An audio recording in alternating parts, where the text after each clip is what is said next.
Hello? We're here. We're live. What is up, my duderinos? What is up, my guys? What is up, dudes? Buddy boyos. Welcome to SNI Sunday night. Sunday night. My God, I'm like a day ahead. Saturday night Incel. Holy crap, what are we talking about? Saturday night Incel. Shout out to the Cope gang for being in here, not being involved and being inactive. What is up, my duderinos? What is up, my guys? Yeah, so shout out to the mystery gang. The mystery gang, gotta shout them out too. What's up, my guys?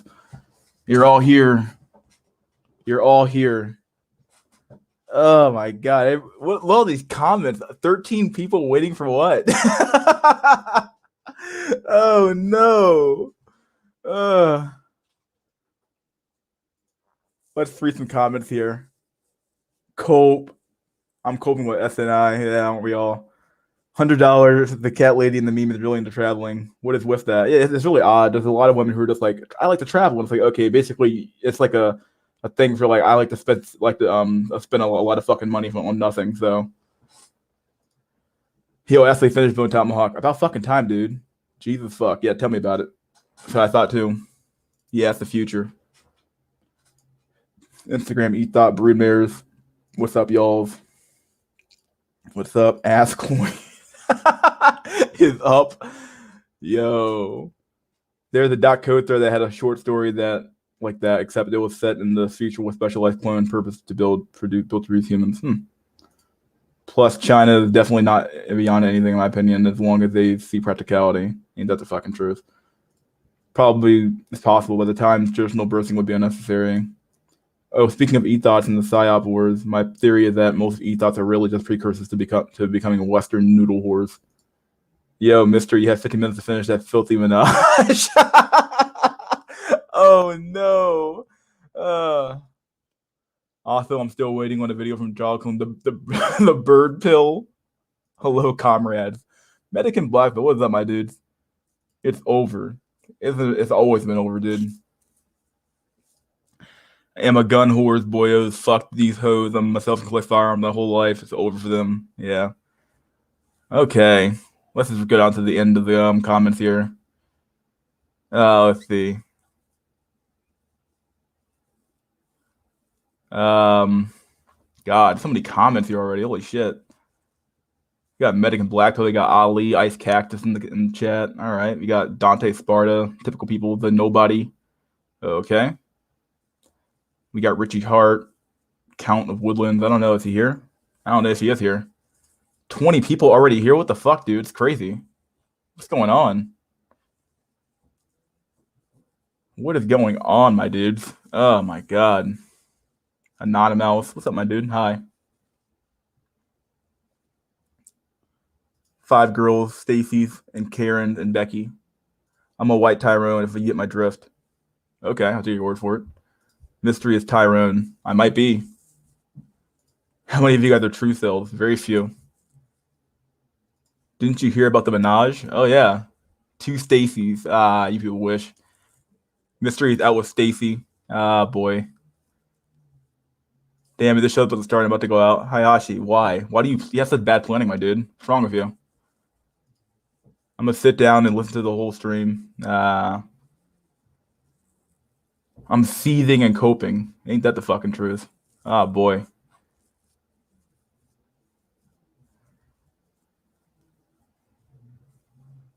Cleaning while listening to the cope stream. Heard that. Good stuff, dude. Good stuff. Searching for land and listening to mystery. Oh, all right. I saw a wig sale at the park today. You can always tell. Dang. I'm a topics sell, so I use topics that stuff to keep my my bald spot down. Watch mystery getting head from Stacy while doing the stream. That's what I'm doing right now, guys. Getting head from Stacy. It's happening. It's happening, my dudes. What's everybody here for? Everyone's here to hear about the fucking date, right? Everyone gives a fuck about me, right? Everyone wants to hear the fucking deets. How it went, right?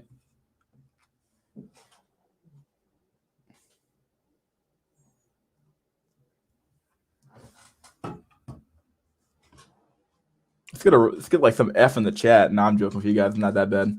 Definitely went really well, actually. Went really well.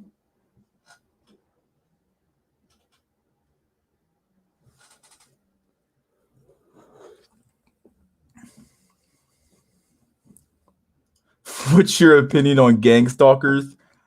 Nope.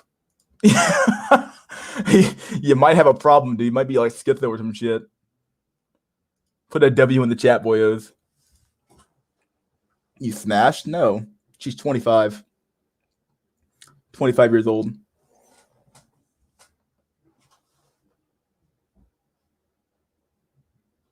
Didn't smash. Just a good guy that didn't smash. But that wasn't my goal anyway, so it's fine. I actually want to have like a relationship with this girl, so trying to make it work.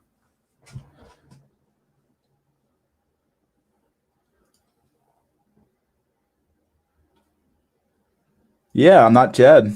Like I said. Yikes, bro. You know Chad smashes day one.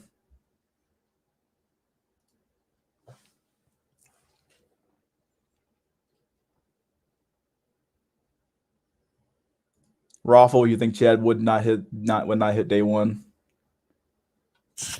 It's true. What is with you and fucking Asian girls? Fucking like talking to like E-Thoughts Asian girl with everybody else. I can't tell if you're real or not. I can never tell if Kevin Reynolds is fucking real or not. Have I talked to Asian girls? Yeah. I remember being in high school and like this one Asian girl was like super interested in me at one point, but like I don't know. Are you Tyrone? Depends on what your definition of Tyrone is. Like I'm not like I don't have the temperament of the type of like demeanor to like smash on the first date, truth be told. Not to say I haven't done it before, but it's like, you know, like had like a fling before, but like yeah. Back in the good old days of high school, but yeah. When you get older, your priorities change for sure. Bro, just Southeast Asian Max already. Yeah, you really should. Yep. Then Smash was my goal. Lol, you trying to make it work while Chad's making her work. Yep. Are you Chad Chang Roan? What?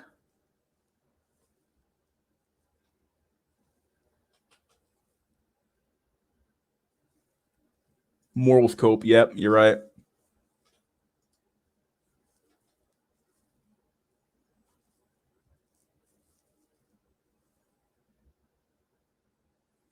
Bro, it's hard to tell if an Asian chick is into you. This chick, like, she gave me her number like right off the bat. It was really weird. So I can't tell if that was like an actual indication of interest or not, but I'm pretty sure it was. Like normally, especially back then, getting a number actually meant something. Nowadays, getting a number means absolutely nothing. Like if you get a girl's number, it means that she's like, okay, well, here's my number. I'm not actually going to text you. So what does C-Max mean? It means Southeast Asia Max.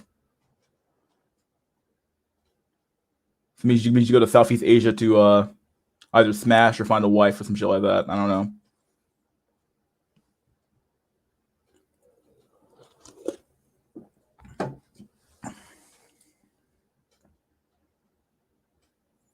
Just be tall theory. Ain't that the fucking truth? Also with you. She's gold dig maxing. She might be.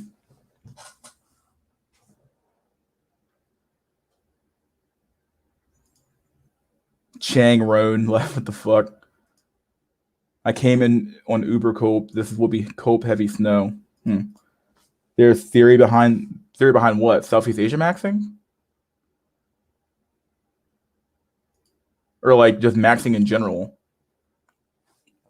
You should always be trying to max out your stats, like max out your body, your your fashion, everything. Try to be the best person that you can be.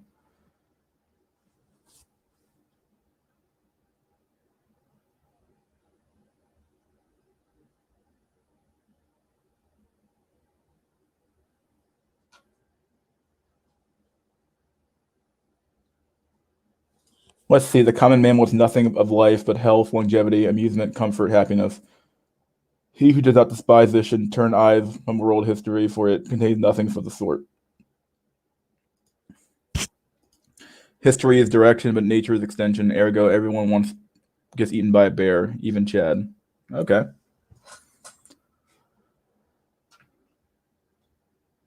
People need to stop using the black pill to do nothing. I can definitely agree with that. A lot of people, like, oh god, like the lay down and rot maxing is like, I get it.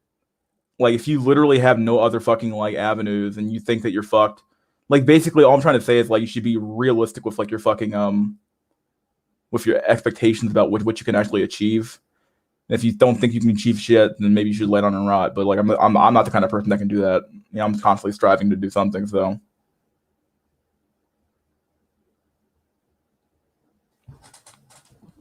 definitely try to do something.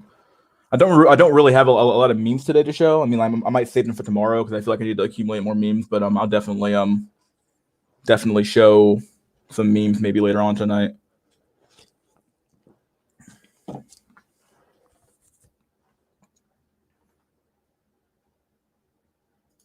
Lay rot is not acceptable as a man unless you're sub 3. You're fucking man. Yeah.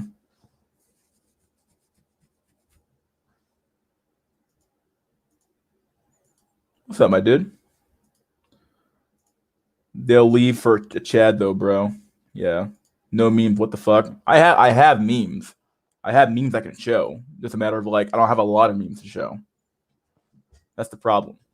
People come here for the fucking memes all the goddamn time. Some of you fucks are like insatiable. You want meme here, meme there, meme everywhere.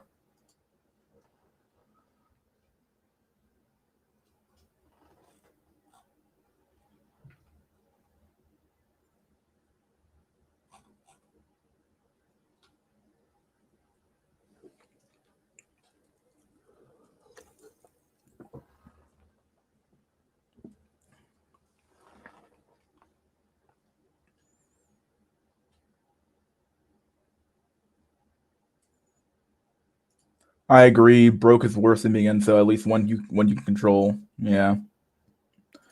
Layout and rot is cool. People need to stop ordering men to do shit and to let them choose for themselves. If men want to lay down and rot, by God, let them. In my opinion. Afternoon. What's up, my dude? Any average in the West can see max, so we are in effect all vol cells. It takes money though. How's the East Coast? East Coast is fine. Yeah, East Coast is great. Plenty of stuff to do over here. Already 30 people in the fucking chat. Holy shit, what's going on? People don't have shit to do today. The fucking cicadas are fucking going crazy in my area. Oh my god, just constantly fucking screaming. Fucking crazy ass fucking memes, dude. Huh. Yes, we want memes before and after listening to you struggle to speak. I hear you, my dude. Sweet memes. The sweet memes of production.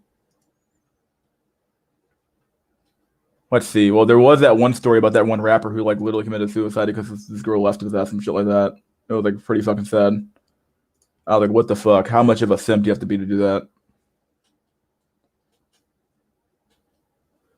Oh my god, what a crazy, that's a crazy story.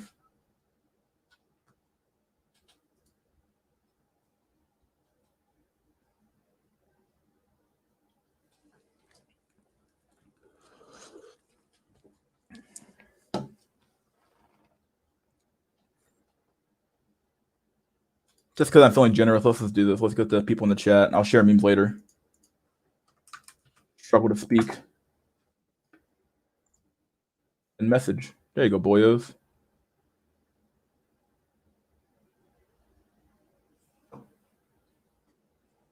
Hop on in here and ask questions. Why not? Ask questions about what happened this past week, how the date went, etc., etc.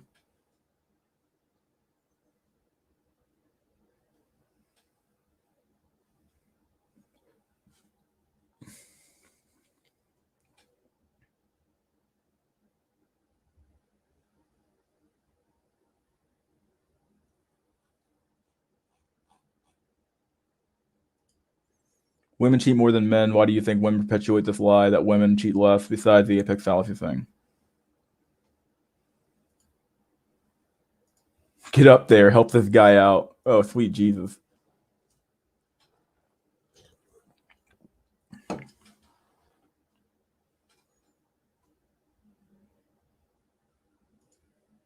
When has Gohan done anything beyond Cell? It wasn't he supposed to be the main character? Then he like changed the story because like Goku died, and they're like, okay, well we can't have Goku be dead, so fuck it. Like Gohan was supposed to take over, and then they stopped it.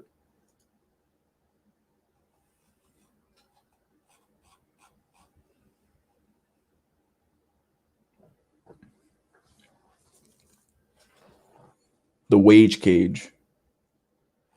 See, look, I might struggle to speak, but dang,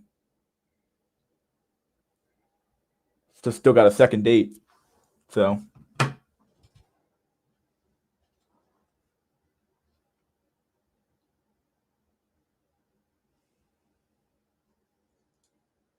from those 30 watchers, 5 are CIA, 3 are from the FBI, 2 are feminists trying to find a way to meet you. 2, okay, or meet to you. Southeast Asians usually have Muay Thai experience. Dangerous theory. Muay Thai max.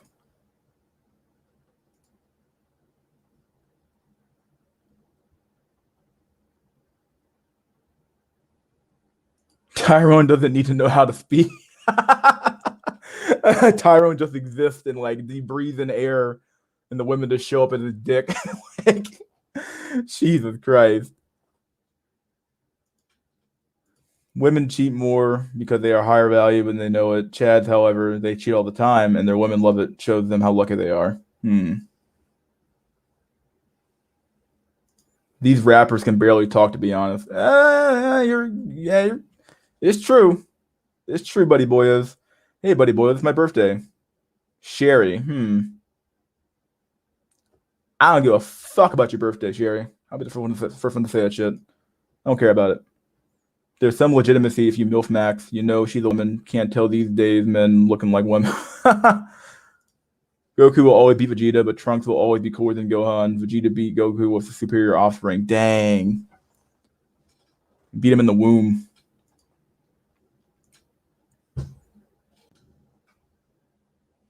Tyrones really don't need to speak. They just fucking exist, dude.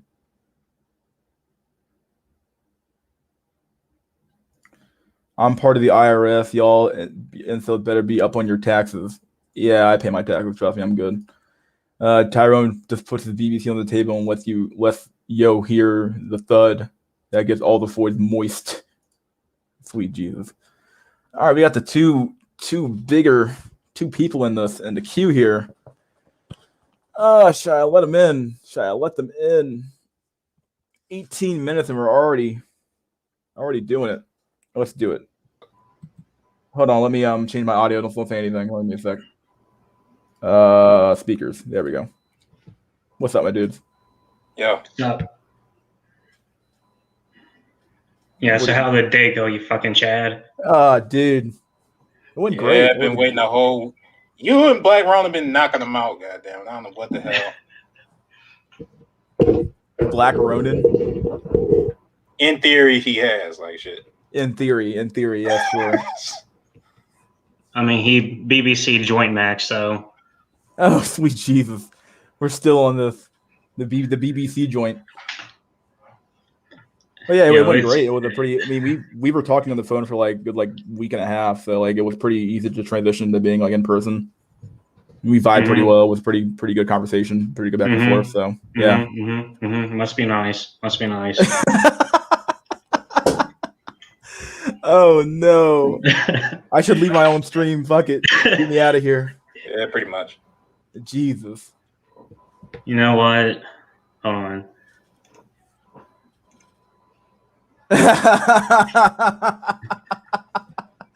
I am the new mystery school. There you go, buddy. You can have my name. Take my take everything. Yeah, we need some true self-representation up in here, so. Oh, last. Yeah, I guess I'll stay as a daywalker. After the BBC blunt, Black Ronin growing a small Chad in his colon.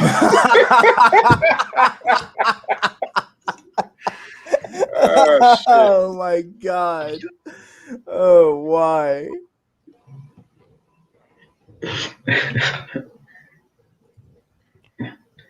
She's probably getting her throat filled by another Tyrone. We're gathering here to talk about your date mystery. Might be. You never know. Yeah, talking about how great the date went while she's getting digged down by Tyrone Chad right now. It's true. No offense.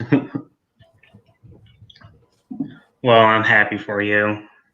Yeah, I mean, this is not my first, like, I've definitely been on, like, 5 dates this past, like, year, or this year. Don't push really? it. Hold on, during COVID, you asshole? Yeah, during COVID, actually, yeah. That's 5 more than I've had in my entire life, man. Like, the fuck? It's colon. God damn, I can't get over that joke. Yeah, I've been on, like, yeah.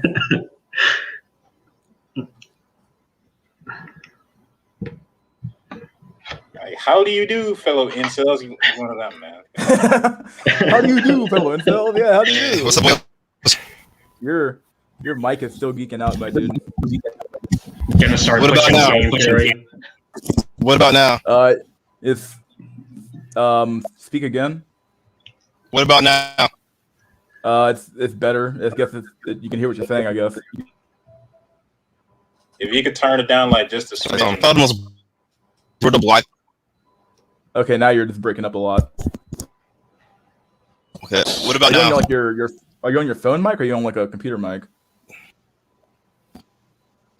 I'm on my computer mic, but this mic I use for gaming. It's a really cheap mic I brought from Best Buy because my other mic broke. Oh, okay. I guess it sounds pretty good right now, I guess. Yeah, so basically the King of Aspies, he's another black pill incel YouTuber. He made a video and he showed an interview between Luna Star and this other, not Luna Star, the porn star Miss Rockwell, who's a porn star. She legit said she's 5'9", that she doesn't respect men who are shorter than her. No shit. Yeah.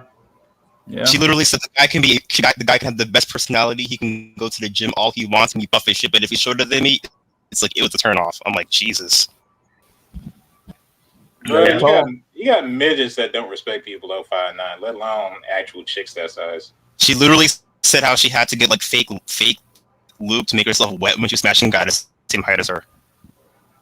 Wait, wow. Damn, that's fucked up. Yeah, and we gave them the power to vote. It's over for literal porn stars, dog. It's right. Dude, the king. I'm gonna show you the link, bro. I'm gonna show y'all the link. Hold up. Bro, you know, that was even if you smash, you still an incel somehow.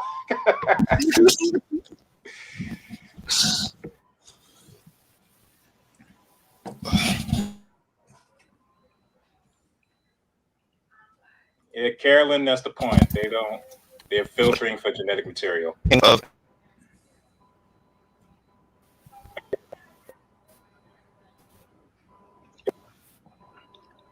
Yeah, women are the eugenics filter. In theory, like we said, it's for the best caveman.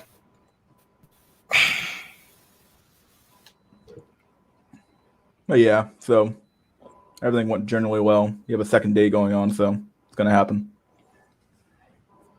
Make it happen, boyos. Yeah, don't come on here in like a year talking about the virtues of marriage and shit. Just the virtues of marriage, boyos. You have to get married. Start pushing PUA. Oh God, never do that shit. I don't know. You ain't been tested yet. Last this shit. What? the mic cell here. Last video at your own risk, man. Do not object. Like just breaking up like hell. Yeah, the mic cell is real. Is this I guess this is the interview King of Aspies did? Or posted? Yes, the black pill, bro. Miss Rockwell? Yeah, dude, it's a brutal black pill. Oh, man. Yeah, she has to force herself and got the same height as her. It's real good. She's pretty tall to begin with, right? You said she was 5'9"? That what you said? Yeah, that's what he said. Okay, I wasn't sure. I'm like, okay, like that's already extremely tall for a chick anyway. That's like insane. I mean, there's a chick that works where I work. She's like 6 feet tall. So Yeah, you she's know, gonna I wouldn't lie if I had the opportunity, but so like chick that tall, like 5'8", 5'9", 6 foot territory, are never ever gonna get married because like yeah, they have to like marry like a literal like NBA star. Like good fucking luck. it's either that or you're gonna be doing some Resident Evil 8 role play and shit. Like that's the only way. Yeah. You gotta have somebody that's willing to climb that mountain. Goddamn it! Look. Radio Pushka. Huh. You've been What's there up, for a while. guys? greetings, comrade. What's Yeah. up, people? What's up, Americans? What's up, my dude? Yeah, what's up, mystery? Bro,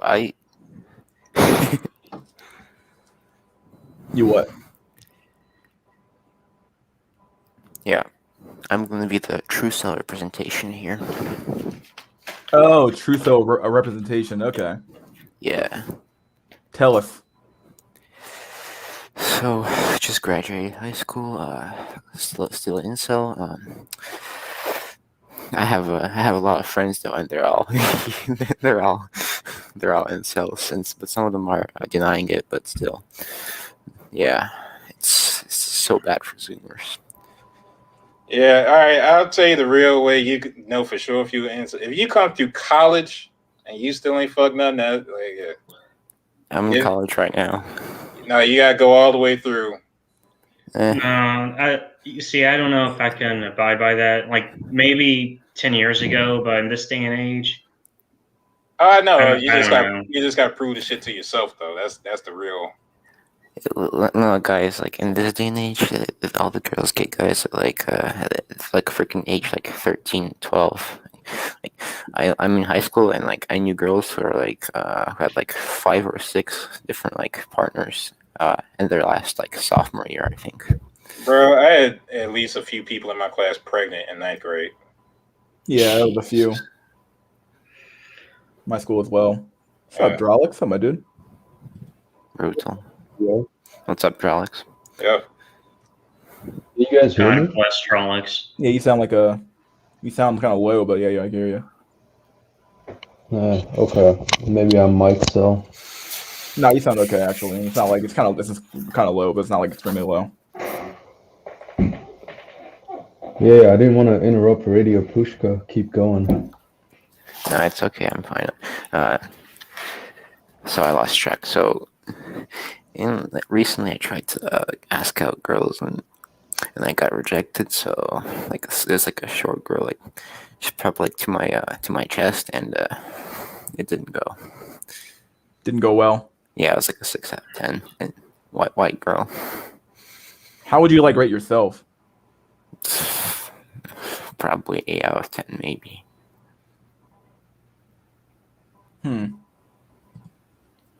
Mocks me. Yeah. Have you been like objectively rated by somebody else? Like has anyone ever told you like, oh, you look like this person or that person or what? Yeah, I've had that. Huh. Okay. I've had guys call me a freaking model once. Oh. But that's not true, because if I was a model, I wouldn't be on here. Are you on like the I'm asking just for clarity. Are you on like the spectrum or something or what? Yeah. Okay, I'm on the part of it. spectrum. Might be part of it then. So does anybody figure out why the amount of autistic people is growing so goddamn fast? I think it's the food. It's probably like all the. I have a theory as well. Yeah. Because the research I was kind of looking into, I guess autism is common among boys, but there are some females that are autistic as well. But then I think it's attributed to women having children far later in life. Like Yeah. it's far more Oh common. yeah, that explains it. Yeah, because my far parents more are super common. old. Like when did your parents had you? It's like when they're like 40 or 50. Whoa. Dang. Yeah, brutal. Holy crap. Yeah, and I knew a Vietnamese rice cell friend. His mother was a cunt and basically a whore, but she married another Chad, and then she was still trying to get pregnant at like 40. and I guess she successfully had a kid, but the kid also turned out autistic or some problems. So yeah, I think it's all related to women having kids late. You see, I don't know if it's like relatable or not, because I know like one of my former friends had children, like had a child relatively young, and their child's autistic. So I don't know It's probably if they're It just raises the a likelihood of. I think I've read that too from Alex. It raises the likelihood of it. It's a higher, chance of it happening if you're older. Especially I think on the woman's side, if she's older than having kids, then this is more likely she's going to have an autistic kid. Yeah, I guess see, by the a idea lot. I was going off of was that it had to do with that you, Mister, you've said it before what it is, but when like sperm that gets imprinted on a female eggs, I can't remember what that is called. Microchimerism, what's it called? Yeah. Yeah. You see, that's what the theory I was going off of. And that basically children or just people in general are just getting just turning into like genetic Frankensteins. It's probably also has to do with all the like stuff in the food, like all the GMO and stuff. So Yeah, all the plastic in the water. yeah, there is no shortage of things contributing and making every other factor worse. That's the thing about it. and I think it's also like 5G and radio too. Who the hell is Jack T-Son? So what? There's a new guy in here, Jack T-Son. Let me see. I'm going to send him a private chat. Jack T-Son. Yeah, I'm all for new people joining as a base, As long as you aren't fucking like FBI and the other dumb shit. Or dipping. Master 5000. Yeah, Dante Sparta says I'm speaking like the Joker. Are you not stupid? Right, Ronan's back. I can't let people in here. Let me listen to Jack guy in here real quick. Let me see what he wants to talk about. Fuck it, I'll do this real quick. Jack. Other Jack. Wants to talk about. Fuck it, Hello, Jack. Hello. What's up, Jack? Hello. Hello. Hey, you might want to use headphones. Yeah, hello, Jack. Yo, turn down the chat like the YouTube because you got echo. I muted him. I was like trying to. I think he's legit. Can't tell. Once you get the let me know in the private chat when you get your shit ready. I'm from England, watching the show for a while. Okay, good. Yeah, This guy. Hello, Jack. Let me know in the private chat when you get your shit ready. Okay, you didn't fix. Jack. Come on, I'm trying to help you. I'm trying not to flush you. Just all right. Maybe set him down, and then when he says in the private chat he's ready, bring it back up. I had to switch. Oh, that's Black Ron. I know Black Ron is back. Okay, I know Black you're Tyrone. back. Yeah, Black Tyrone. I know he's back. Fucking He mogs me. pregnant with a child in his gut right now. But God damn.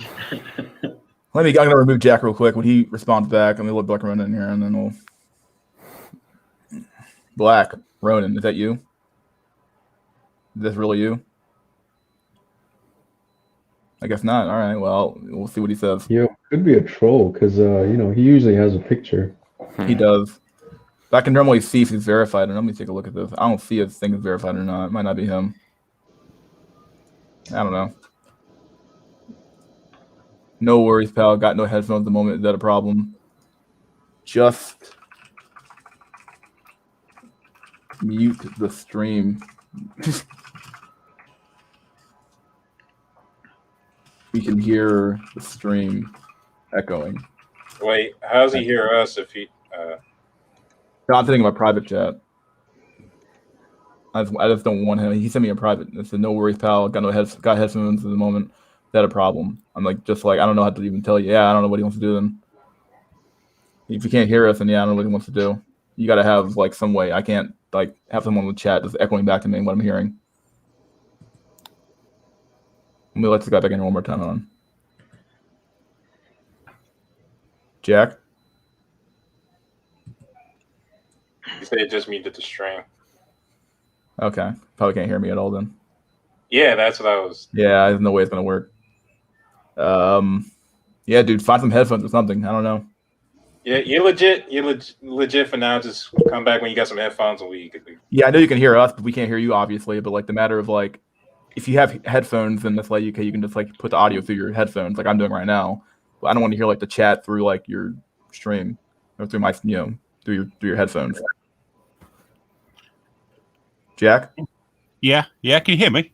All right. Cool. Yeah, I hear you fine. Okay, good. You're Okay. good. Ronan, I'll Okay. let you in later. I want to keep 6 people at a limit here. 6 people. I'll let you back in later. Anyway, Jack, what's up, my dude? Hi. Yeah, it's a very good show. Very interesting analysis from quite a few people on here. I might be able to offer a unique analysis of what's going on at the moment. I've given it quite a bit of thought. So during the course of the stream, I might be able to add some different perspective, perhaps. Okay. What's your I guess what's your good plus the race stuff here? What's your demographic data? Like how old are you or general age, Oh, right. stuff like that? Yeah. Basically, my position at the moment is rather it's unique to me. I'm 38 years old. Okay. I'm English. I'm of Scottish and Irish ancestry. I'm not that bad looking. I've got I've asked people what my facial characteristics are, how they measure up, and I'm around 4 out of 10 when it comes to my face. But I'm very, very Irish looking, if you understand. I've got like a very Celtic face. You know the type of face. I'm tall. I'm tall and all that, and I'm a big man. But I've got many different problems that lead me to not being able to secure females in England. And one of them is perhaps I have so many different interlocking mental problems that I just find it very, very hard to find a woman who can. I just find it very difficult to find a woman in England. But as I could go on and on about this, but I've done quite a bit of research into how I can, perform out of England, and I could do pretty well outside of England. So,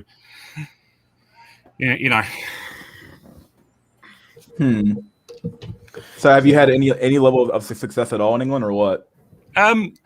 Well, this is something I could tell you, because I suspect the people on this stream are a little bit younger than me, and I think you're probably Gen Z. Is that right?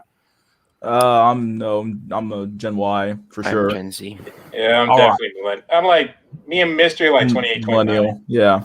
Right, I think, yeah. I'm I'm 31. I'm Gen Z though. Well, when I was 17 to about 23 years old, I didn't at the time have the same mental problems that I have now, and this was before social media.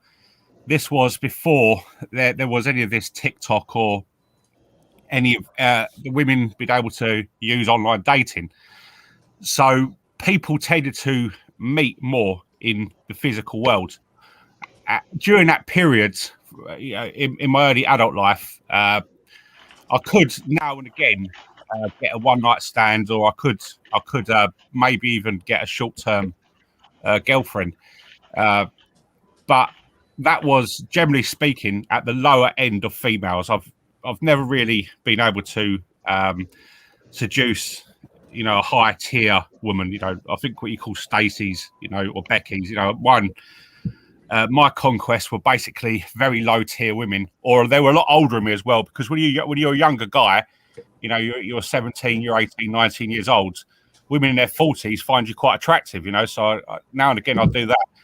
But as time went on, and I reached my late 20s, I noticed that things changed dramatically in England, and where before you could go to a bar, or you could go, you could social max, or you could meet women through your work, it just completely went, and females become a lot more picky. And it's got to the point now where in England, if you do not have what you could characterize as Giga Chad traits amongst females. They are just totally disrespectful, and you're seen as a total subhuman. And it's become very difficult in England to even get a female to be friendly towards you. Never mind, going in these stages further. So I gotta ask, would you say the turning point was like 2012, 2013? I don't know, because at the time, 2012, I was a really, really bad alcoholic, so I didn't really pay much attention to what was going on socially around me. I can't answer that. Okay. Yeah, because as a fellow old seller, because I'm in my 30s too, I think the turning point was right around that time when the dating apps became prevalent and cell phones becoming cheap and accessible, or at least smartphones. Yeah, it could be. I as I say, I don't know. I think in England at the moment, I've been told England's one of the most hypergamous countries in the West. It's got to the point now where the old way of attracting a female up until the 1990s was simply just to get a good job, have somewhere to live, and be able to protect the woman if she had any problems from people who are threatening her. Nowadays, it's you've got to be very good looking, you've got to be earning good money, and you've got to have some sort of social media profile where you're almost a local celebrity, and that seems to be the qualifications to even cross the threshold. I don't mean any harm, but is someone getting like their ass beat in the background of somebody's stream or what? It sounds like I'm trying to cut you off, but like somebody like dying back there or what? It's not me. Okay. Oh God. Okay, go ahead, John. I'm sorry. I'm all alone here. Yeah, I'm in my room. Yeah, I'm sorry. Go ahead, Jack. Keep going.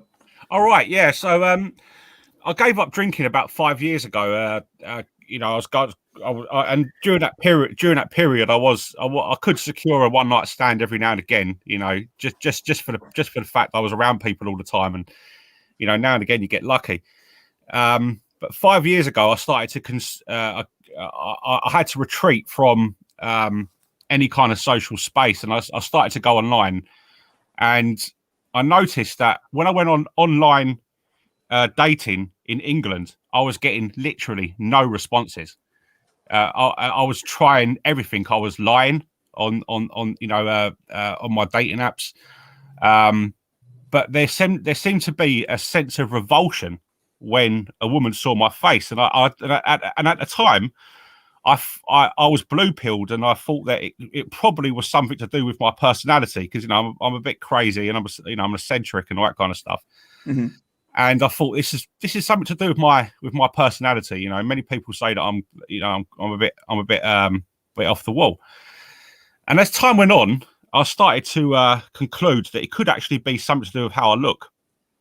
So I did an online experiment. I thought, okay, it's obvious that English girls don't want anything to do with me. I don't have any. I don't offer them anything that they value.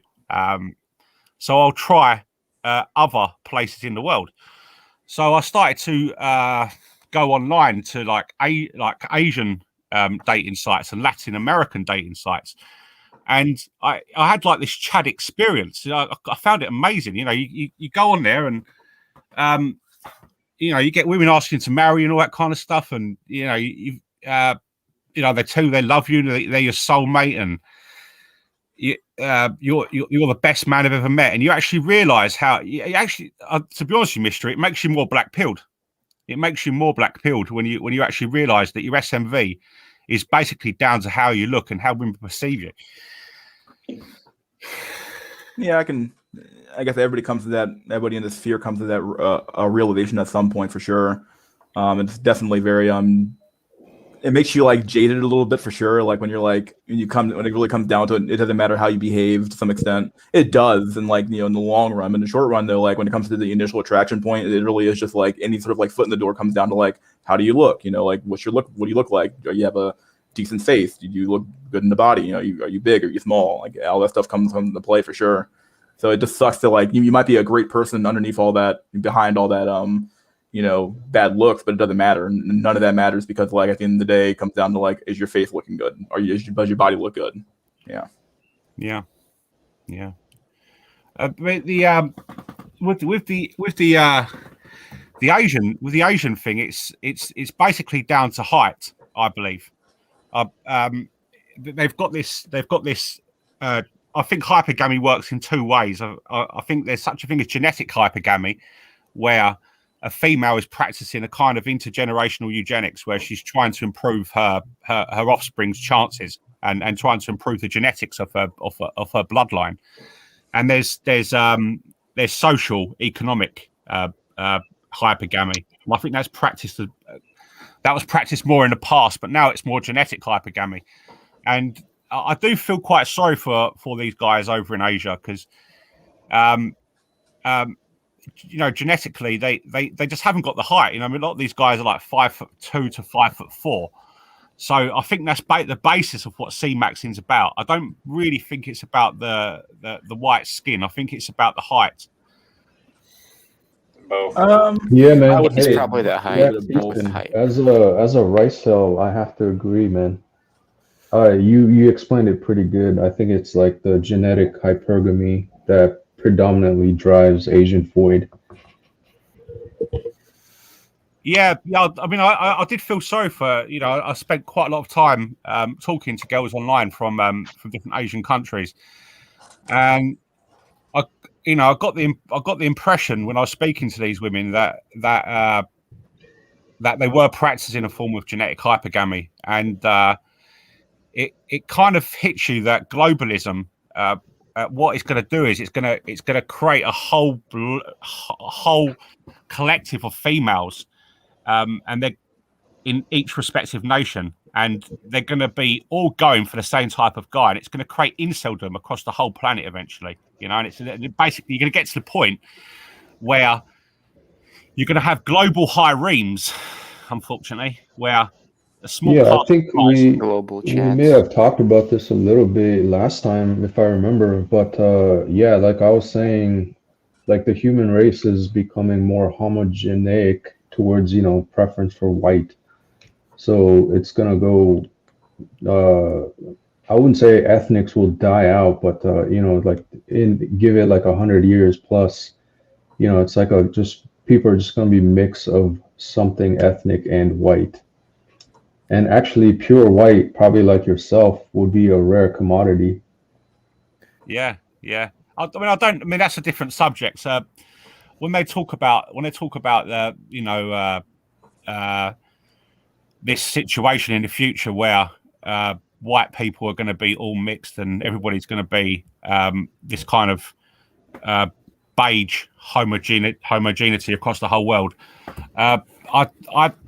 I think that's nonsense, because when you look at all different groups across the world, despite the fact there is this genetic hypergamy going on between all groups, you know, I mean, a lot of white girls, particularly in England,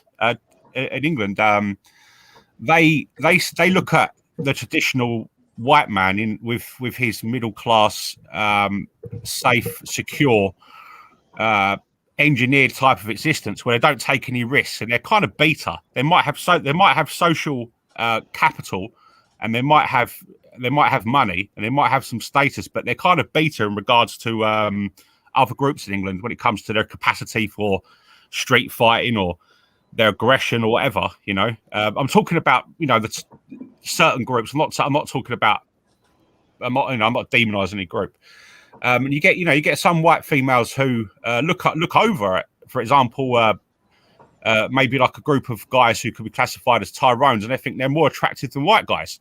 But generally speaking, most groups, particularly the females, tend to select for their own men, and that tends to be through family pressure, just basic DNA.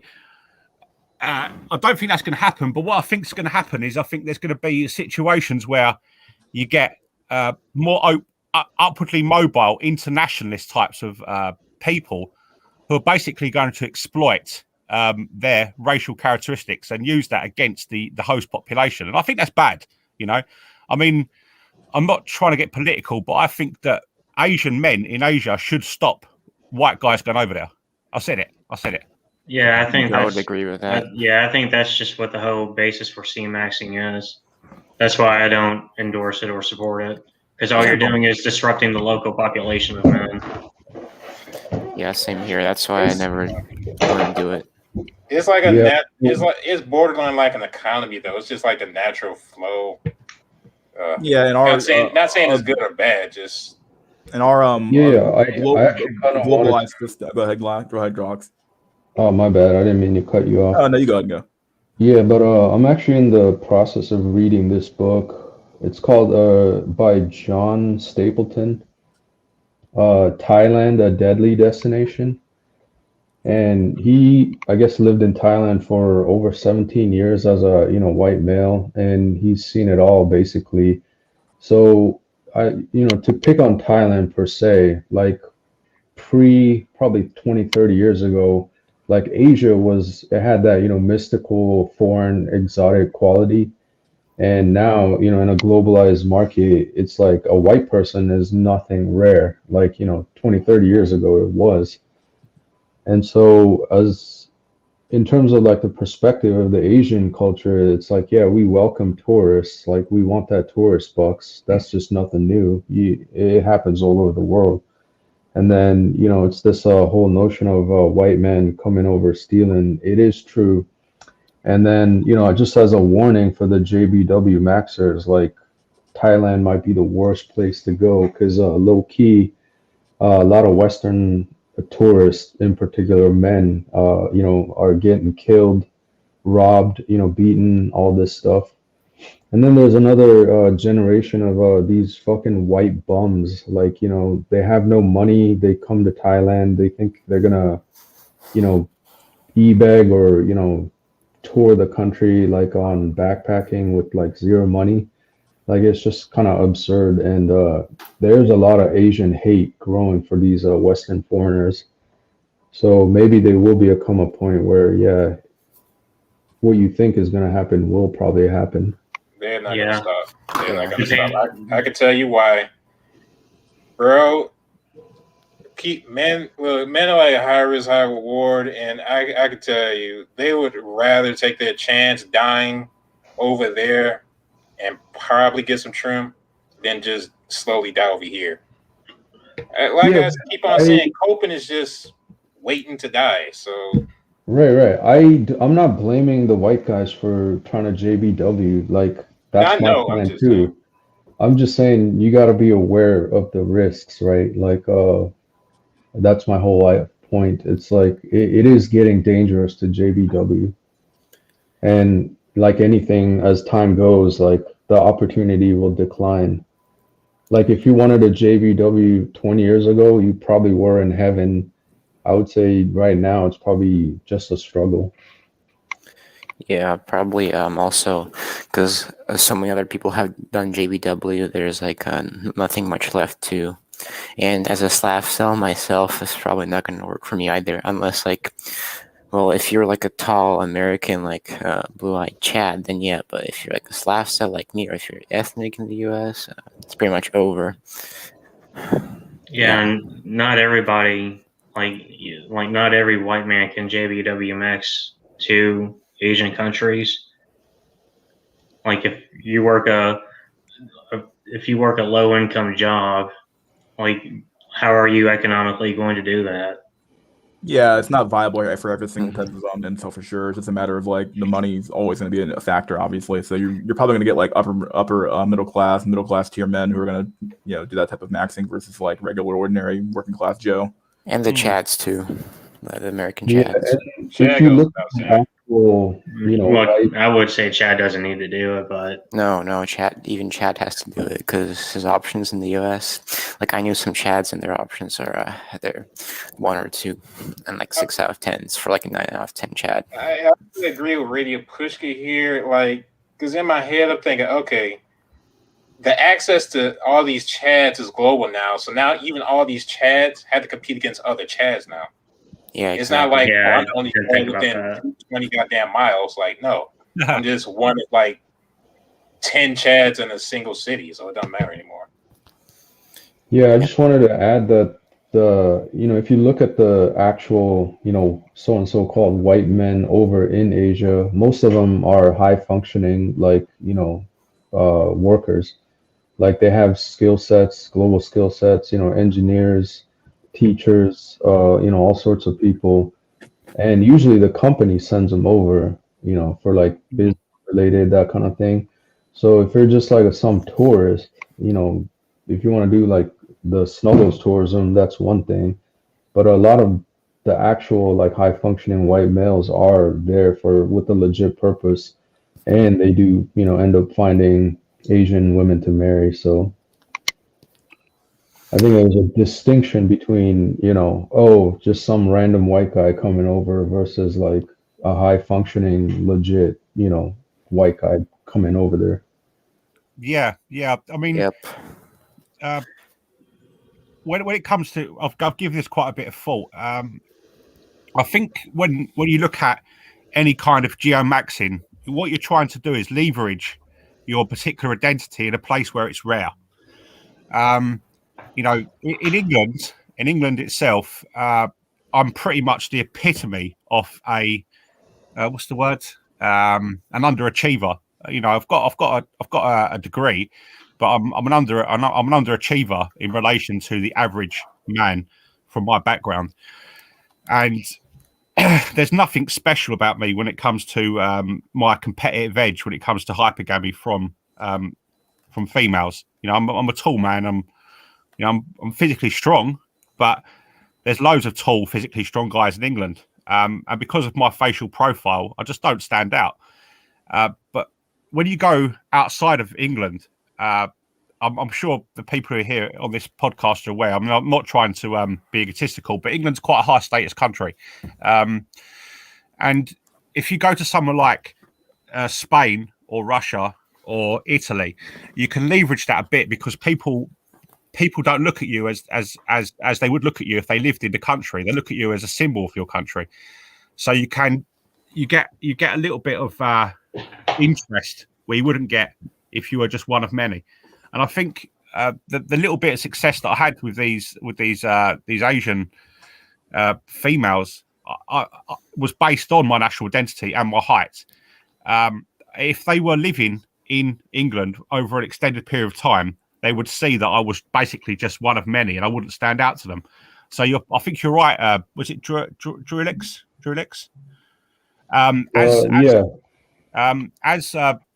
If JBW games does start to extend into near future, and there's more and more white guys going over there, it will become less and less viable as an option for people in the West, without doubt.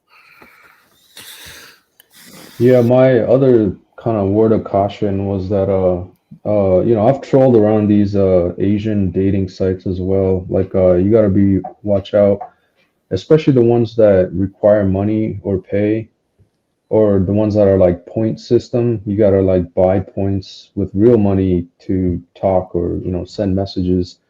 Like those are the scummiest of them all. It's like they're bots or usually paid people to talk to you to waste your money.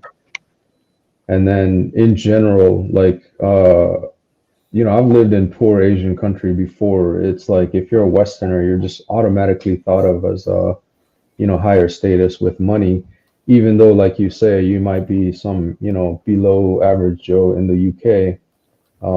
They don't know that, and so you got to watch out for green card maxing. You might be robbed and killed for whatever money you have over there. Yeah. So Jack, I'm curious. What exactly? Somebody asked earlier. What exactly your mental illnesses are? Like, if you don't mind sharing. Otherwise, you don't have to say it. But yeah, I don't mind. When I was 17 years old, I was smoking a lot of cannabis, and I developed schizoaffective disorder. And then during my from my teenage years, I had obsessive compulsive disorder as well. So them two combined throughout my 20s. But from the age of 23 onwards, I become an extremely bad alcoholic. So I had alcoholism, schizophrenia, or schizoaffective disorder with OCD, and they were all combined together. And I was just a psychological wreck for about 11 years. I gave up drinking 4 years ago. So during that critical period from 23 to 34, obviously I was a very low status male, and you can imagine what you'd classify as a Becky or a Stacey may not have thought I was a very good option for settling down with.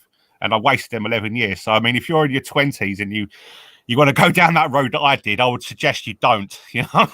Yeah, 11 years is a long time to be out of the game too. Like that's a long time. Like 20, like you can turn your life around, you know, not in a few years, but like depending on how bad your condition is, you can turn your life around. But 11 years is a long time. So like you were definitely stunted there for a few years for sure. Oh my God, yeah. How the alcoholism started? Was it like you just started drinking a lot, or how did that, was some sort of other issues you were dealing with something at the time, or? Well, I was as I said to you before, I'm of Scottish ancestry, and I travelled up to Scotland. I was boxing in the amateur ranks in England, and I thought I'd have a better chance of making it as a boxer up in Scotland because there's less heavyweights. So I went up to Scotland, and I was about to turn professional, and my intention was to be the first Scottish British heavyweight champion. And I'm not sure if you've actually been to Scotland, but they've got an extremely bad drinking culture, and I just fell into the drinking culture with my family up there, and my sports training just went downhill. I didn't go to the gym, and I just started drinking in the bars and, you know, around people's houses. And I woke up 11 years later, a total wreck on the verge of death. And just them whole 11 years just completely just passed me by. During that period, I did have occasions where I picked up women, you know, and I was the first beta orbiter as well. You know, I had situations where I was beta orbiting without even realizing what I was doing. Have you done that, Mystery, before you actually realized what it was? I guarantee you, I probably have. It's hard to I'm not going to try to cap here for sure. Yeah, it's kind of soul destroyed, isn't it? Yeah, absolutely. Yeah. I think every man has been beta orbiter at one point in their life. Like, there's no way around it. You will be.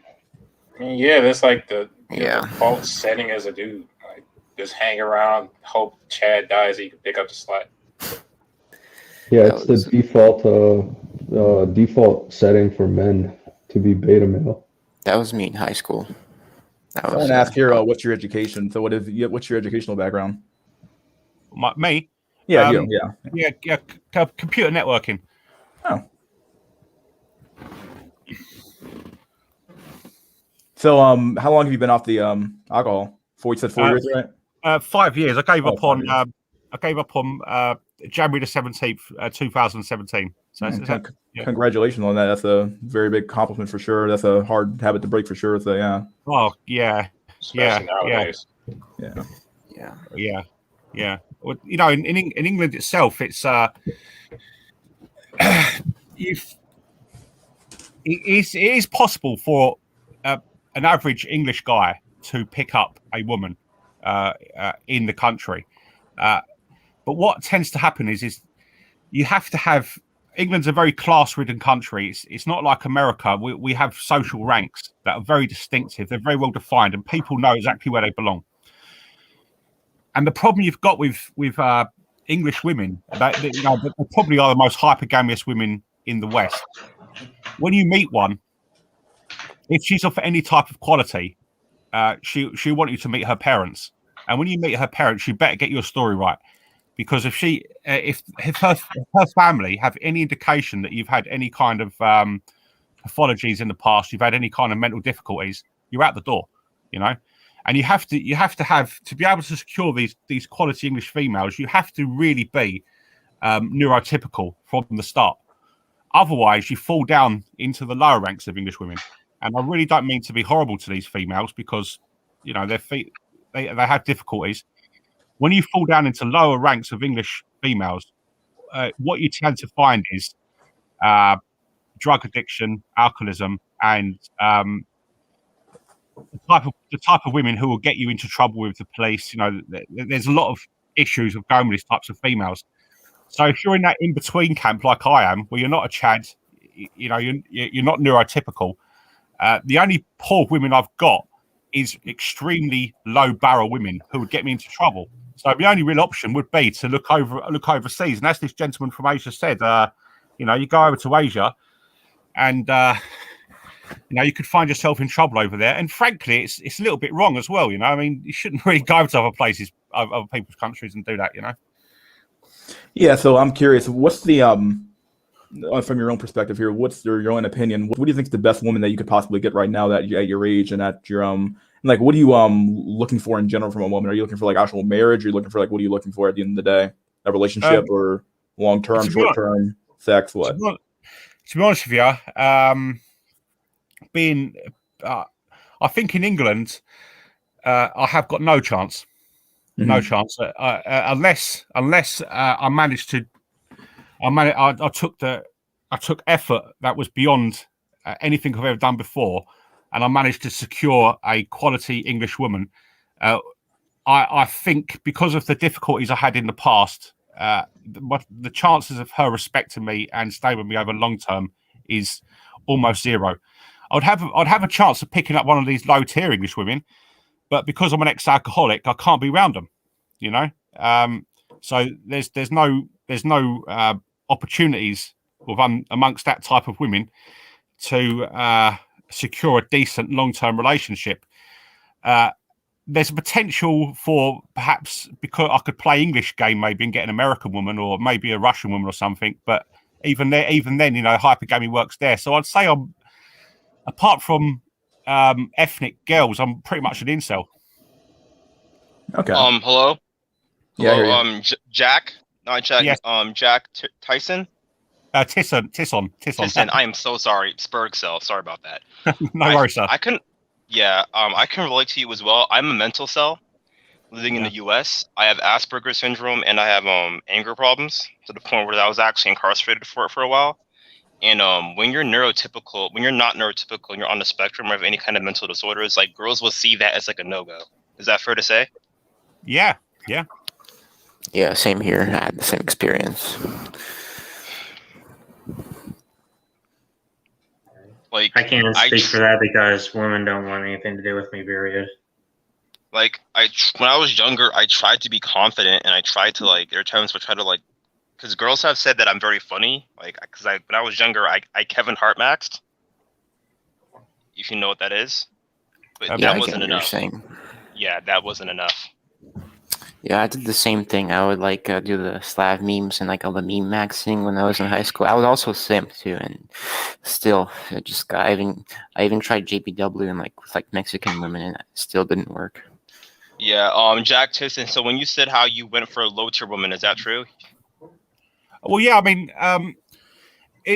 when I was younger, I wasn't that bad looking. I was probably about 5 out of 10, 5 out of 10 in the face. But due to having height, I could do a bit of thug game in my late teens, early 20s. Speaking of thug game, sorry, and in the UK, is it a yes or no question? Do you see tall or buff African and Caribbean men with big as hell fat white girls? Sorry, sir. What'd you say? In the UK, are there in shape buff black men with fat white girls? Yeah, I think so. Yeah. Oh my god. Yeah, it crosses roll lines here. All right. So you're saying is that African men will go over to the UK to fuck land whales? I wouldn't say they go over there. They probably live over there already. There's plenty of UK Africans over there for sure. Oh god, I thought it was just in America. Yeah, I don't know who said it, but I remember somebody saying that London was like ground zero for the incel crisis. I thought it was America. It's both. I think it's like they're very similar. Like the U.S. and like England probably have very similar issues. But Jack Tisson, my situation is very similar to you because I was getting bottom tier chicks as well. I got what is like the American version of a chav, Oh yeah. like those trashy white girls, with the hoop earrings that smoke cigarettes. Yeah. You know, when I was still drinking, I was picking up chicks who were taking drugs and you know, who were taking Class A drugs, and they had, you know, really bad mental health problems. You know, and that was pretty much the only type of woman I could pick up. And obviously, Yeah. you know, when I'm not drinking and I'm trying to stay away from these types of behaviors, it's not worth it. You know, go into that type of environment just to get a woman. And obviously, I'm not sure if you're aware of English culture. English females, middle class English females, are extremely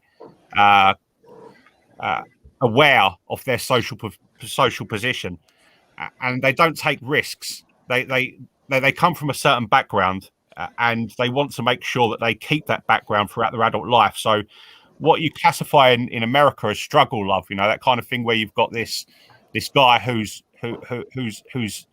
trying, but he hasn't quite made it. They're not interested.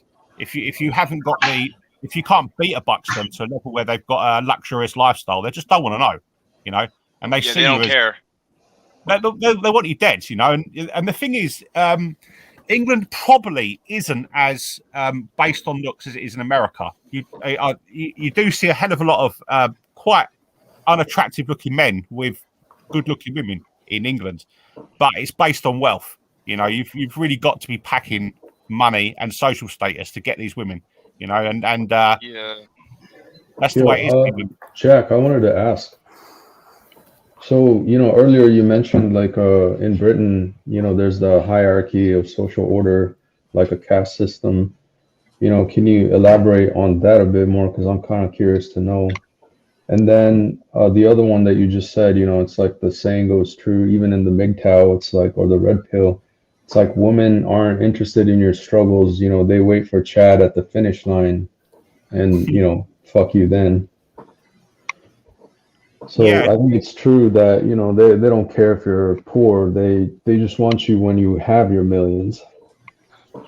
yeah. I mean, I was gonna ask Jack Tisson. So, how bad was your it's just a little bit off topic. How bad was your mental illness, your mental disorders? Because Hold on. We gotta go with the sorry. caste system first, then the mental. Yeah, Right. we didn't even get to past the question.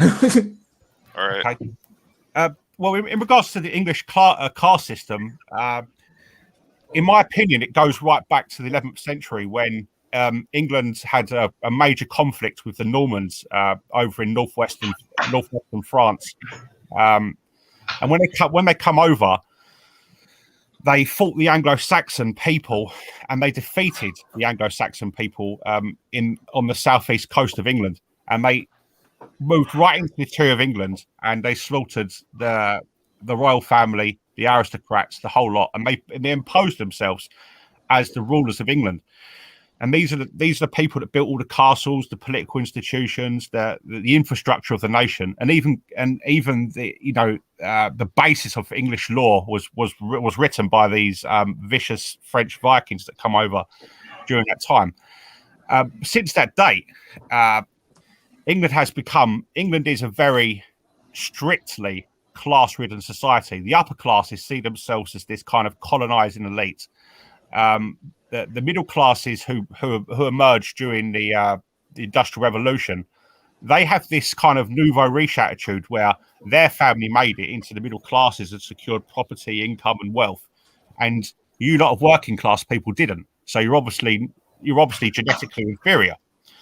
And this kind of perspective, and this is in very short, has maintained its relevance to this day.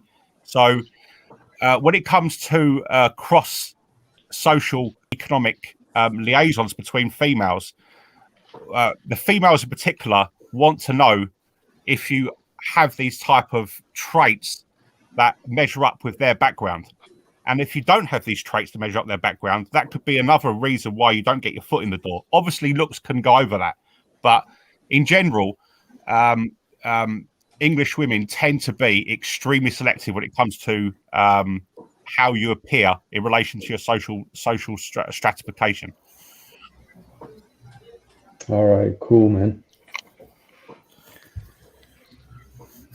So And then can I ask Black- him about the whole mental problem? About like Yeah, go how ahead. bad was it when you were younger? How bad was the mental illness thing you had when you were younger? How bad was it? Oh yeah, when I was 17 years old, I was smoking cannabis, and I found myself in a mental hospital for 3 months, with like psychosis, surrounded by some of the most extremely mentally ill people I've ever seen in my life. And I've been in and out Jack of. Tyson, want something really funny about me? Go on, mate. I actually fucked a girl in a mental hospital. Well, I fucked a girl from there. I met her while she was me and her both in there, and I got the smash when we met up. We got out. I did. Tyrone. Oh, you did too, bro. Oh my, was the sex good? It was Man, good, right? what is this? I end up in a psych ward, and I just get put on pills for 2 months. What is this shit? It's mental hospital maxing. I gotta go do Yeah, that. basically, yeah. I love sounds like. Americans. I love Americans. Dude, so how it was good coochie, right? It was good. It was good. Good snuggles. Well, I was better looking back then. You know, like I was, 17 years old, and I was 19, bro. 2 years ago. all right. Yeah. Well, I mean, that's a if you've got problems picking up women in mainstream population, maybe one of the options is to go to a mental hospital because they've got less inhibitions. Yeah. All right, I'm gonna go do that then. Oh God, go crazy and make yourself in a mental. Well, Yeah. I have autism anyway, so I don't know what to do to get in there, but that's definitely something that sounds a little bit more better than geomaxing to me, because I'm not taking anyone's any cute Asian chicks. I'm just So, Jack Tyson, what does she look like? Well, the first one was it was a black girl. Bro, you're like the opposite of me. Holy shit, like the opposite of me. For me, it was a white bitch, dude. Oh my god. No, it was yeah. the two And, Chads. And then this, and then I found myself when I was up in Scotland. I come back down to England, and I was put in a mental hospital again, and there was another one during that period. But during that time, I wasn't an incel. I was a near cell, I suppose. Oh my god, dude. You and me are so similar, bro. It's not even funny. We're so similar. Like, it's hilarious. Like, you're like the white Cockney version of me. Yeah. I do love you, Americans. You're fantastic, Yeah. We're a bit rude, but yeah. Just amazing people, amazing country. Just what happens in your country, just amazing. For me, especially honestly, all bro, the riding. For me, Jack Tyson, it was a short white alternative girl. And so she was in there for like suicidal ideation and shit like that, and I was in there because I made a rap song about shooting up my school. And fucking and what happened was, like, you can tell she didn't know any black folks at all besides me. You could tell she gave off that vibe. And what happened was I rapped in front of her. She's like, "You're kind of like Tyler the Creator a little bit." And then we exchanged phone numbers and we're flirting via text message. And so one night, this was back in 2019, I was in the middle of jacking off when she hit me up. So I'm going to come over the weekend. So I go over, I go to the campus, I sit outside the Whole Foods and I'm waiting for her. She's across the street. She waves at me, go back to her dorm. We smoke weed. We had really good sex. I nutted like 2 times. And then I posted on Discord server in her bathroom, "Hey, I'm no longer a virgin." And I was banned off the Incel Discord chat like that. Yeah, that's silly, isn't it? That's silly. Yeah. Rightfully so. We have Chads in the stream. The relationship only lasted like a month and a half, bro, until she ghosted me. And then she hit me up 2 years later, this is recently, asking for alcohol and money. Wow, what a catch right there. Yeah. Jack Tyson, did you bring the girl to your house? No. This was a period when I was 17 years old, and up until that period, I'd never really had any kind of experience with females. And it was a place. I was in this mental hospital, and I'd had quite a few fights in there with the inmates. It was a violent place. Oh, same here, man. Same here, man. Yeah. Actually, there was one time where this dude tried to strangle me while I was on my bed and put a pillow over my face, and the guards couldn't get it in time. And dude was bigger than me. I was like 19, because I got put in the adult area. He was about like in his 30s, real big, stocky dude. And so I had to like kick him in his chest, but I had to do it with like a lot of force because I'm real skinny. So I had to kick him really hard. And then I jumped. I tried because he was taller though. He was like 6'5". I'm like 5'9". And so I had to like aim up to punch him in his face. But as soon as I got him like on the ground, I just kept willing on him, and then ended up getting booty juice, where they stick the needle in your ass and they put you to sleep. Yeah, even though he started it with me. Yeah. They've got like superhuman strength in there. A lot of these guys with schizophrenia, that part of their brain that restricts their physical strength or their output, their strength output, isn't working. And I've seen cases in mental hospitals where some relatively small people have taken out 3 or 4 big dudes. You know. Yeah, I blacked out and did that at one point. I've gone to a fight with 2 guards and ended up blooding one of their noses one time. Like I just blacked out because. It's like they get that berserker energy. Yeah, exactly. Yeah. It was weird. Like I saw this short, fat dude, and he picked up. He must have been 12 stone. You know, a small guy relatively, and I saw him chuck over a 20 stone man off his shoulder like it was nothing. You know, because when you get to that point where your brain doesn't understand limitations, you're not really on this planet. You don't see obstacles in the same way. So, some of these guys are very dangerous, capable people, Yeah. The most traumatizing event I ever saw was seeing this dude I was talking with. Me and him were talking about video games, and he got into an argument with this other dude. And he ended up taking a pencil, I don't know how he got one, and stabbed him in his neck. Yeah. Yeah, and I had nightmares for like 2 months after I got out of there. I had nightmare after nightmare. I just couldn't get that image out of my head. Like just blood leaking all over the table, all over the floor, all over this. Like it was just fuck, man. Well, I don't think that'd work anymore. Like if you've got a guy who wants to mental hospital Max, I don't think that'd work anymore because these females, when I was in there. They didn't have social media. They didn't have the ability. Oh, okay, yeah, I see what you're saying. Yeah, they already have. I mean, I can imagine now if you've got a woman in a mental hospital, she's not going to be interested in her fellow patients because she's going to be online looking at guys and talking to them. Can you imagine? Looking at chads. Can you imagine if you're a young woman and you're in a mental hospital and you post that on a dating app? How many guys are going to try and use your vulnerability for their advantage? They're going to be like, "I'll come visit you." Yeah, they'll be getting visits that within a day. So dick visits. Yeah, of course. I mean, when I was in these mental hospitals, it might have been possible, but now I'd say do it. I mean, I imagine a lot of people who are incels should do this. They should try a mental hospital. Jack Tyson, but word of advice, do not do what I did. Don't make a rap about going ER because your ass will end up on an FBI watch list. Don't do that. I've got no intentions to. I had literal cops come to my house. Yeah. I'm too old for that shit, mate. Yeah. Yeah, I've said some sketchy things in the past before, and I've got the most I've got is I've just gotten suspended and stuff, but I haven't had cops come to my house. Yeah. But I almost got kicked out of school, so. No, because my arts and music teacher said express yourself and how about how you feel. I'm like, okay, I express myself. Well, that guy, was it Elliot Rogers? Yeah? Yeah. Elliot Rogers? Yeah. I watched a documentary on him, and that guy was a typical example of a person who had a conflicted identity. I felt sorry for him. Because thing is about ER, right? We're on YouTube. Remember ER? I don't want them to shut down Mystery School's show. It's ER, not Elliot Roger. Right. Thing about ER, right? He tried to fit in with a culture that basically hated him. The Base Pluto actually made I was actually on a live stream with the Base Pluto, and we're talking about this. ER literally got like a BMW, hoping the girls will like him, even though he's 5'6" and 110 pounds soaking wet, and he had Asperger's in California. He tried to fit in with folks that hated him. He tried so much. He tried to become something that he was not. Like in his mind, he thought he was Chad. Yeah, I mean, yeah. I think when it comes to people who haven't got that classic Chad looks in them types of social spaces, you've got to change.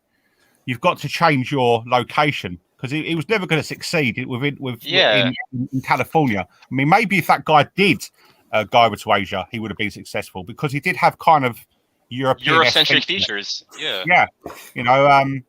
And I think that's something that a lot of men can do. I mean, are you Black Coronin? Is that right? Yeah. Yep. I was in Eastern Europe, and when I was in these places, I noticed there was a massive difference in how the females related to me than what happened in England. And I think it's important for a man to understand that we don't live in nations anymore. We live in a global world. And there's something about your identity that may not be very high value where you live, but outside of that little circle where you exist, it might be very high value. And you just got to find where that high value is.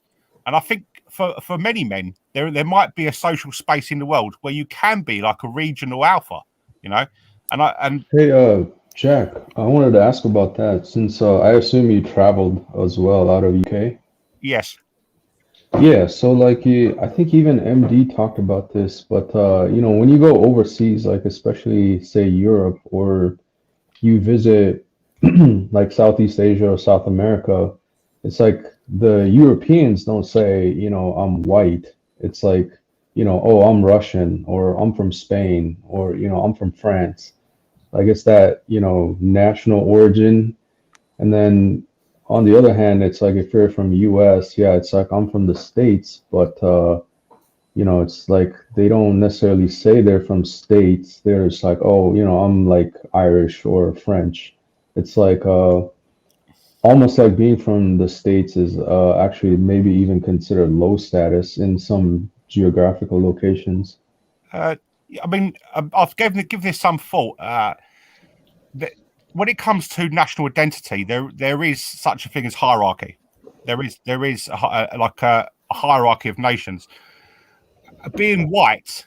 I mean, no disrespect to anybody, but being white outside of Europe has a mitigating effects.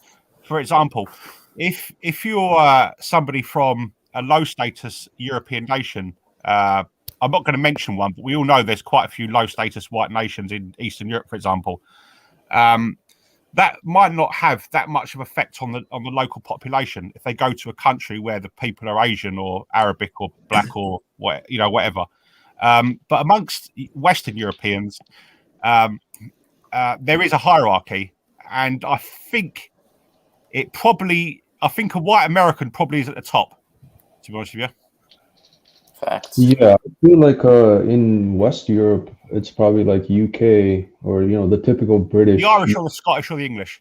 Irish, those are probably higher ranked. Like this is also my observations. And then like Germany, France, those are probably higher rank in there as well, like Belgium. And then maybe Medican can back me up, but Eastern European cells probably lower rank, like from That's true. I can back you up as a Eastern European because I don't live in the US. So, Jack Tisson, what I was going to ask, you told me you smashed a black woman from mental hospital. You were saying that earlier, right? Yeah. What I was going to ask, would you consider someone to be an incel if they only go for one race of woman?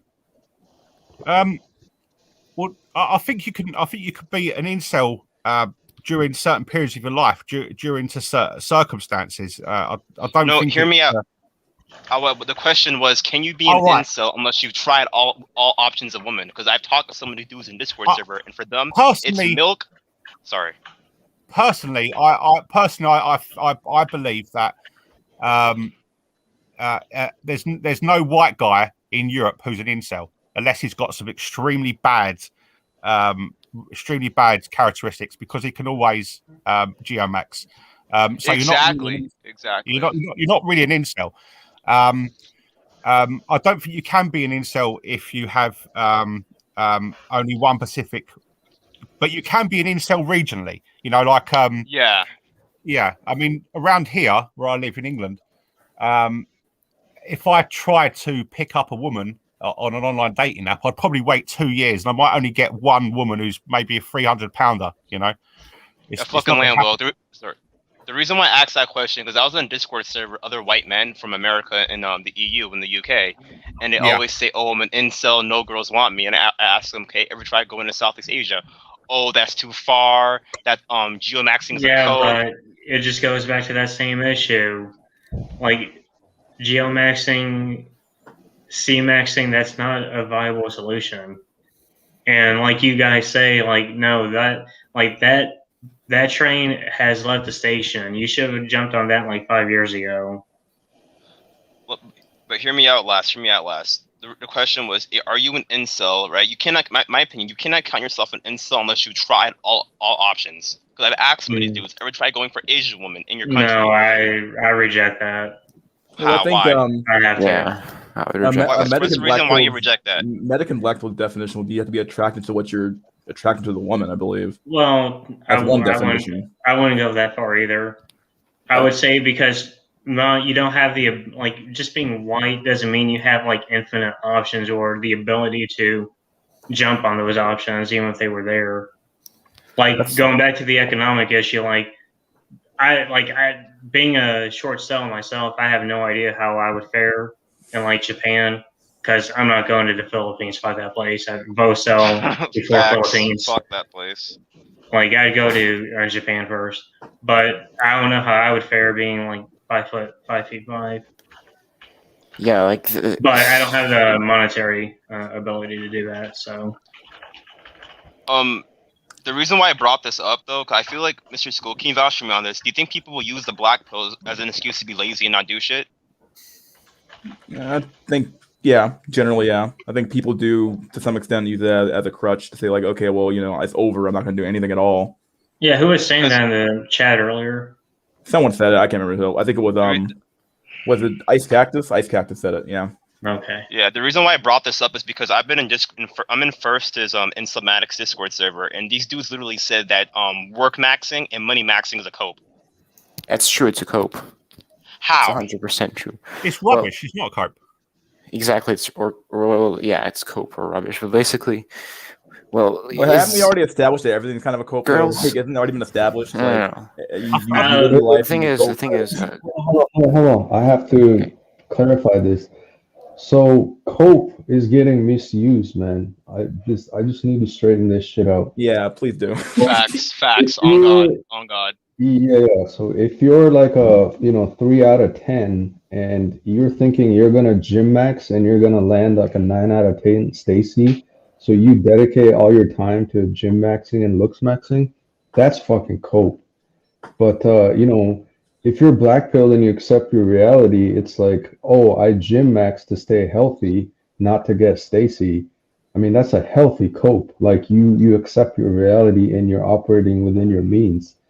So that's like the blurred line.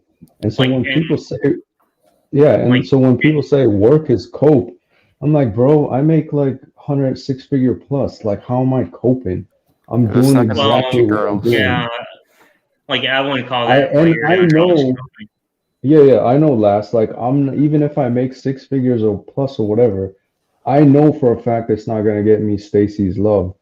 I'm aware of that. It's like I'm not working my ass off to get Stacy's love or whatever, or money will get me women. No, it's like you gotta understand that money does make life easier. Life is already fucking hard. I'm gonna work as hard to make it easier for myself. I'm not coping. Yeah, that makes sense. Actually, that makes sense. Draw looks. I just had to clear that up, man. Sorry, Draw Lukes. There's this one jackass in First server. This dude legit said that me going into HVAC and me going back into IT from my community college and me making money and leaving the West is a cope. Yeah, I want to talk about that your HVAC because I actually have some. I actually used to work in HVAC. How much money? What was your How much money did you make a year? Like, what was like the average? A year, dude. I got signed on as an apprentice So I was making like $9 an hour. God damn, bro. And then the recession hit, and I got laid off a year later. Yeah, Hey, because I agree with what's Drolux. HVAC? Sorry. Like, what's Heating, HVAC? cooling, and ventilation. Yeah. Oh, It's okay. So heating. it's Yeah. kind of like electrician, maintenance, that kind of stuff. Yeah, kind of like construction Yeah. and all that. I'm just gonna say you're gonna work a lot of hours, and it's not gonna be enjoyable. Because I'm trying to money max like Drolux. My goal is to get money, and when I'm 26, 27, 28, when I'm the same age as Jack Nickelback and Mr. School, I want to travel max to Brazil.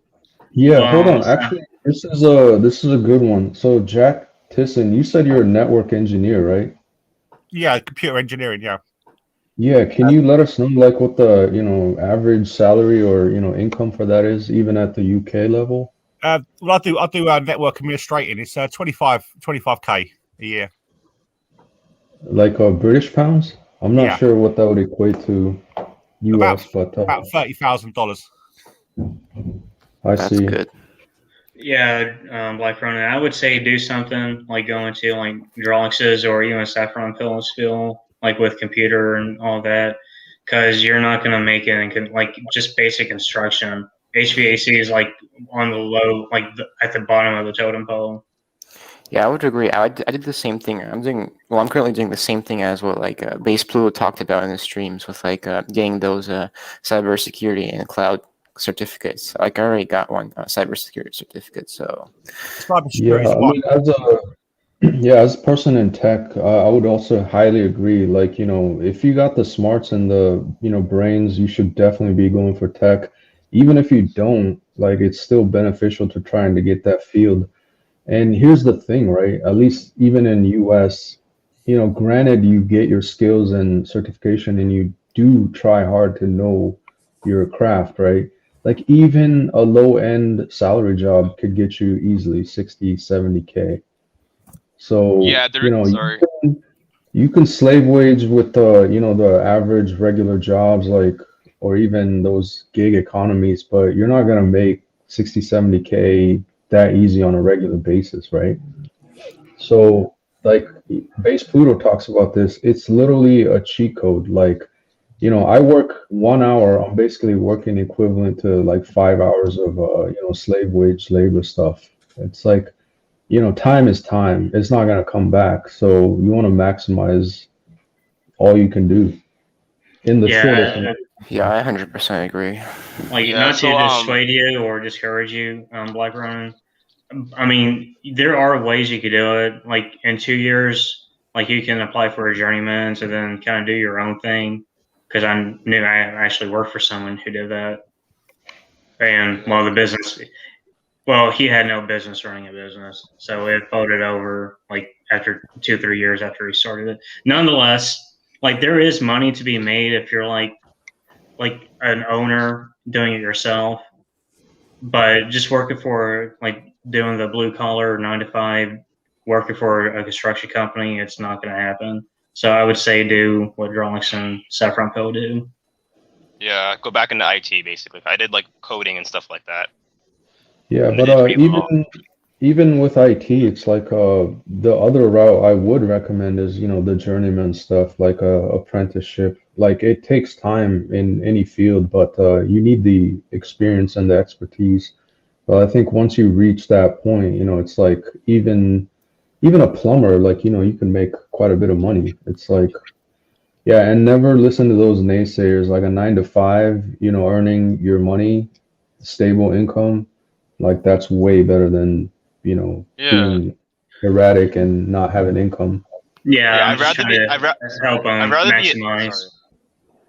Drolux, fair to say, it's better to be an incel with money than a broke incel. Right or wrong? Yeah. Dude, I probably would have fucking roped like long ago if I didn't have money. Please tell them goofballs on Versus server. Please tell them that. I'm gonna making money is a cope. anyways. Making money is a cope.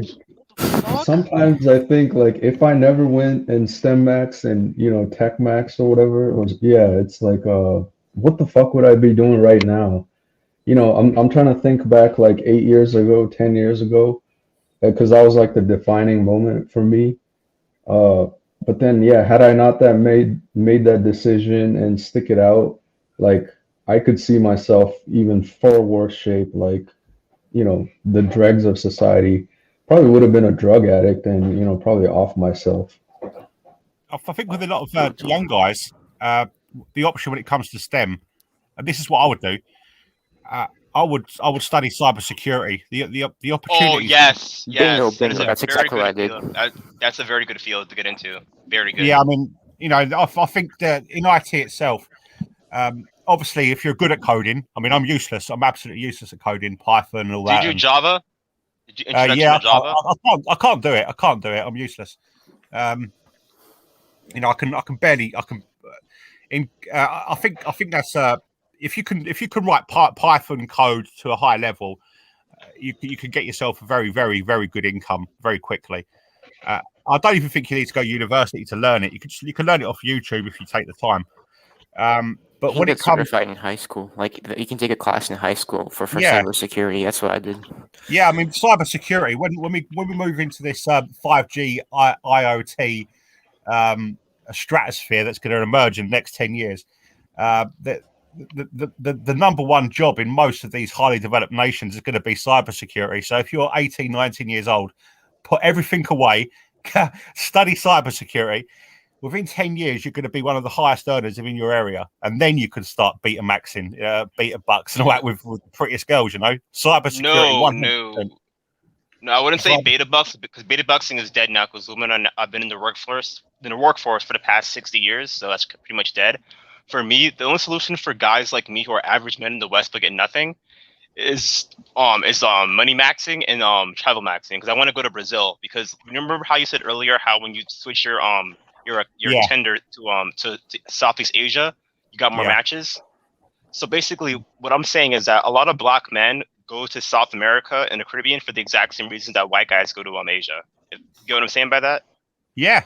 Well, I noticed with black cells, it's analysis that I've made of black cells is that I don't know much about America, but I know that there is this kind of stereotype of black males in America when it comes to their sexual market value. And you've got this kind of swashbuckling Tyrone who's 6'10", who's able to beat 10 guys in a street fight, and he's got this kind of ghetto way of talking. And these are guys that have the highest SMV. But I've noticed with black cells, they tend to be the higher IQ black men. Right? Yeah, exactly. And you tend to be the black guys who are neurotypical. I think is it because they're more Is because they're more neurotypical, right? I personally think it's just that they've got higher IQs. I think they're more in line with normative behaviour, and that they're less inclined towards peacocking this kind of rather stupid way of behaving that makes you go to prison. What happens is, I think with black cells is that they emerge in the sexual market value marketplace, and they're not behaving in stereotypical black ways. So you summed it up perfectly. You find it very difficult because people see you as a kind of anomaly. But I thought this myself. If I was a black man and I was a young black man and I was in America, what I would do is I would leverage my American identity, because I don't think black men in America have any idea how high status African Americans are out in Europe. Yeah, you are incredibly. You really. I never knew that. I've never been to Europe. I've never been to Europe at all. There was African American. We don't see African Americans in England. Yeah, I've seen 2 in my life. Yeah. And there was one African American guy who appeared in my town. I live just outside London, and he was like he was the way people responded around him. It was almost like he was a celebrity because he had this kind of identity. What people had been consuming for years and years and years through media, and now they finally got to meet somebody from this identity face to face. Yeah, but I think a black cell, I think, make the money and then go to somewhere like Ethiopia or something, or Somalia, one of these places where the women are really good looking, and then leverage your American identity. You'd have a higher ring. Exactly. But I shit you not, deadass. I was in the versus server. This one white dude said to me and Pluto he thought all black men were over 6 feet tall. I am not lying. He legit said that. He what? There's this white dude on versus server because me and Pluto were asking him if because he said that you and he said that me and Pluto were both bull cell because we have BBC and all this other fucking dumbass bullshit. And so Pluto, I asked him without Google how tall is the average black man? This white boy legit says 6'3". How tall is it? How No, tall is it? it's because in America, you know, the Chad or Tyrones get highlighted, you know, like LeBron James and all these tall NBA. Exactly. It's like literally 1% of the entire Black African community. Exactly. They think we're all like that. It's so annoying, bro. Like, I don't know, Black Ronin. Let's compare your success rates to my success rates. Oh God. Yeah. I think you're a Tyrone there, Black Ronin. And How Jack, you're a Chad. Well, and then I want to add for Jack Teason, you say black people peacocking. The proverbial term is thug maxing. Thug maxing, yes, yeah, and Jack Tyson, my cousin actually thug max. My cousin thug max. The funeral had some bum ass food. Not gonna lie. Yeah. Damn. But thug maxing is not very good because you can end up in prison. It's not very clever. Or dead, because in America we have this thing right called guns. You pull the trigger, and these little pieces of metal come out, little pieces of brass come out, and it goes through someone who you don't like, and it puts a hole in them, and they bleed out and they die. No, stay your high IQ way behavior. Yeah. I mean, but I would say thug maxing is like the ultimate expression of, like, because trying to get female validation. I mean, you literally have to kill yourself, kill somebody else, or get killed to get female validation. It's like natural selection at work. Socially approved ER maxing. Exactly. So Jack Tyson in America, you have these things called guns, right? You pull the trigger, as someone you don't like, and they go to sleep forever. They go to sleep forever and they don't wake up. So thug maxing is a no-no for me. So, and plus I'm kind of a what's the word I'm looking for? I'm not like a Steve Urkel cell, but at the same time I'm not like, Tyrone. Exactly. But you have got American identity. I don't know about that. You have got American identity. Yeah. There's something. Hey, but Black Ronin, sorry, I just wanted to add. So, in my work, there are black cells, in software engineering. They're very rare, very rare. But of the ones that I do know and on my team and, the ones that I've talked to, all of them, earn 6 figures. They're all married. They all have kids. It's like the typical success story that you would think. So if you get into STEM maxing and career maxing, what's that? Yeah, how old are they? The ones I know, they're like in their 30s. 30s. Oh, okay. That makes I'm sense. 21. That makes sense. Yeah, it makes different boomers, different generation. Girls, Zoomer girls are way different. Zoomer girls, Jack Tyson. If you think what are the girls what are the girls that you go for? How old are they? Sorry, I'm spurging out. How old are they? Well, in England, I wouldn't even bother trying. I would, but when I did try, I've never really tried. I've never really tried to pick up women in my life. But I've never really had. When I was in my 20s, I'd go for girls in their 20s, but I'd go for girls in their 30s and 40s. Now, I suppose 24 plus, 24 years old plus. Yeah, the reason why I brought that up is because my generation, the Zoomers, we are like hype. The Zoomer girls are extremely hypergamous. With them, it's chat or nothing. Facts. It's because of social media and TikTok. Yeah. They will. I've heard of TikTok. Like girls will literally say guys that are 5'9", kill yourself. They'll make little TikTok videos. 6'3" with a felon, hit me up. They'll make little TikTok videos showing the black pills. It's fucking brutal. I've seen those a lot on Tails Black Book Clips channel. Yeah, it's no bullshit, and it's gone to the point where now even average to 6 out of 10, 8 out of 10 men are appearing on incel servers because hypergamy in America with my generation is so out of whack. 100%. So disheartening, isn't it? Dude, I didn't know when or how to bring this up. A couple weeks ago, I was listening to NPR, and they were doing a segment about I think it was prisons and all that. They two stories in particular stuck out to me. One was they had an interview with a security guard who said that they had to put somebody who didn't do anything wrong, mind you. They had to put somebody in solitary confinement for his own protection because he was the shortest inmate there. That's Brutal. one. Yes. That's Yeah, one. because Damn. yeah, that's Two. that The was the other second one. The second one was this interview with this Floyd talking about how she has like Zoom messages with her husband in jail, and she having to decide whether or not to wear revealing clothing. So it is for like an average man, it's over. Yeah. Also, For last, Jack, you it's forgot over. there have been times where female inmates have fucked the prisoners. Yeah. Yeah, in San Yeah, Quentin, it's and happened. female Possible, security guard, female police guards. Yeah, that happens all the time. Yeah. Look Funny at story about Jeremy that. Meeks. Funny story about that. So when I first got arrested when I was 19, right, and they took me to get processed in, they took my thumbprints, took a picture of me from the front and both sides, and the policewoman said the guy in the wanted poster looked cute. Dude, Jeremy Meeks, Max, the man. Jeremy That Meeks. was like, holy shit.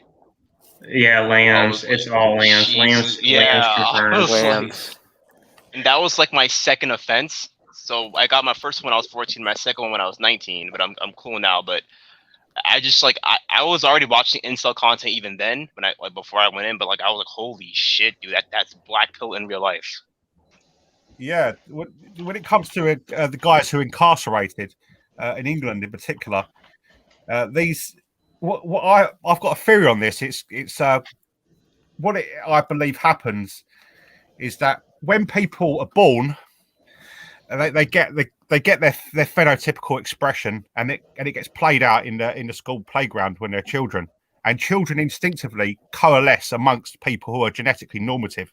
And if you're an outlier in any way, like you're short, your facial arrangement doesn't line up in a certain way, perhaps even if you're a different racial group, you get ostracized, and you get ostracized because it creates unity amongst the group, and it Oh creates yes, cohesion. yes, you're absolutely right. Absolutely. And what Right. happens with these prisoner types are is that there's two types of elite genetic type. There's the intelligent, good-looking guy who goes on to project himself into elite status in society, and then you get the kind of bully guy who just basically polices outliers and beats them up as part of his way of expressing his normative genetics. And prison, the prison system is basically I believe in England and in America, it's basically filled with bullying chads who just want to pick on outliers. Yeah, what I was gonna say is that one of my classmates, I still see him by CVS. He thug Max and he actually became a femboy while he was in jail. Really? Yeah, Really? he became involuntarily homosexual in jail, if that makes sense. Lucky for me, I can fight. I can hold my own. Professional heavyweight boxer, so I can fight. But to do that to another man is just terrible, isn't it? Yeah, it makes sense. Yeah, that he we were wears saying like earlier, he Jack, wears a about hoop ear. wait, Emily, talk for. I haven't talked like at all this whole stream.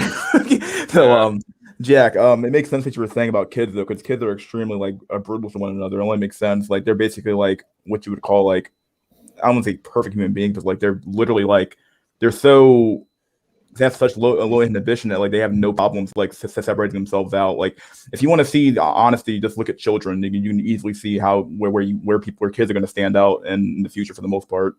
Yeah. I mean, I was terribly bullied as a child. I mean, when I was in the school playground, I went to an Irish Catholic school in just outside London, and my facial features weren't terrible, but they weren't they had a few flaws in regards to the other students in the other kids in the playground, and I was just beaten all the time, and it took me a long time to realise that what I was subjected to wasn't my fault. It was basically down to how my phenotype expressed itself amongst these people, But luckily, I didn't stay a victim for very long. But I do feel for some guys, particularly some incels, because they never get a break genetically. And Yeah. It's very easy for some men because they can do something that But what about if you were low IQ? What about if you're if you don't fit into the racial composition? What about if you're small and you're short and you're not attracted to females? These are guys who hang themselves, and society doesn't do anything for them. Nobody cares about them. That's the problem, Yeah, Jack Tisson, but my classmate, he's Thug Max. He wears like the long acrylic nails. He has his hair in a bun, hoop earrings, the tight yoga pants, the crop tops. He's a full-blown Becky now. I don't know what they did to him while he was in jail. I don't know what happened to him while he was in there. Wow. Was he a big guy? 5'7". You can't Thug Max at 5'7". Jesus. He has the handbag. Like, what's up, bitch? Like he's oh god. Yeah, I'm starting to see a lot of those types. I'm starting to see a lot of those types among the Zoomer crowd. A lot of those femboys. Like in Futurama. Yo, that's like last. Damn, honey, one more upgrade. I'll be more woman you can handle. I mean, Brock Lesnar could Thug Max. Anthony Joshua could Thug Max. Tyson Fury could Thug Max. Stipe Miocic could Thug Max. If you're a 5'7" guy, be clever. Don't Thug Max because it's not intelligent. It's not intelligent thing to do. It's not intelligent to Thug Max even if you're a big guy because you end up in prison around a bunch of assholes. Like he but do you have a sister? Because he can literally braid her hair. I can give you his contact information.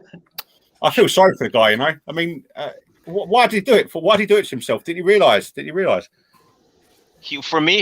was non-violent Thug Max, and he sold drugs, and his house ended up getting raided, and he ended up going in for 2 years. And in America, when you turn 18, you go from the kid unit to the adult unit. When he got to the adult unit, he got, You see, that's different though, because when you said Thug Max, I thought like it was like gun waving and all that. Like if it's just for like selling drugs, that's different. Yeah, he was a drug dealer and shit. Yeah, he's like, imagine like he's like the Dominican version of James Charles. Jesus. Why are you laughing? Why are you laughing? That's not fucked up, but still, bro, like it's brutal. Like Radio Pushka, he could literally do you have a sister? He could do your nails. He could do her nails. Like he does like cosmetics whole nine. Oh, I'm just you have a mom? Yeah. Yeah, like he does nails, hair, the whole nine. God, I wish. Yeah, I want to say that there's a lot of those types of guys. I'm seeing those types of people showing up very often in the Zoomer crowd. Like 60% of the school probably is like that. Especially among not so much among freshmen in high school, but among the freshmen in college and seniors in high school. There's a lot of those guys with earrings and feminine voices. It's kind of scary. Yeah.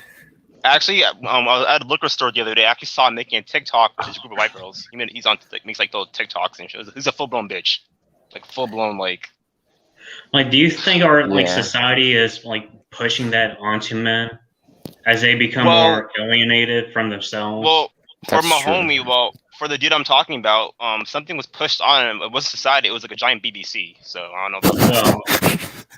I mean more of the sociological impact. Well, I guess that would be sociological. So yeah, not being neurotypical turns people off. Yeah, I do have a question for the people who are not neurotypical, who are just ask away, bro. Would you settle for somebody who wasn't, for a chick who wasn't also, who was in the same condition, or what? 100%, I would. 100%. Because I have no other choice. It's either that or I'll lay down and rot for me, pretty much. And you black running, no. Me personally, I would go for a girl who's autistic, but even autistic girls with Asperger's, they want chat. They don't want They don't want autistic men. They call them weird. They call them retarded. Creepy. They call them slow. They call them creepy. I'm not none of those things. If you met me in real life, I guarantee you I could smoke a blunt with all you guys and chop it up with y'all. I'm a nice, normal dude. I don't do creepy shit. I'm creepy.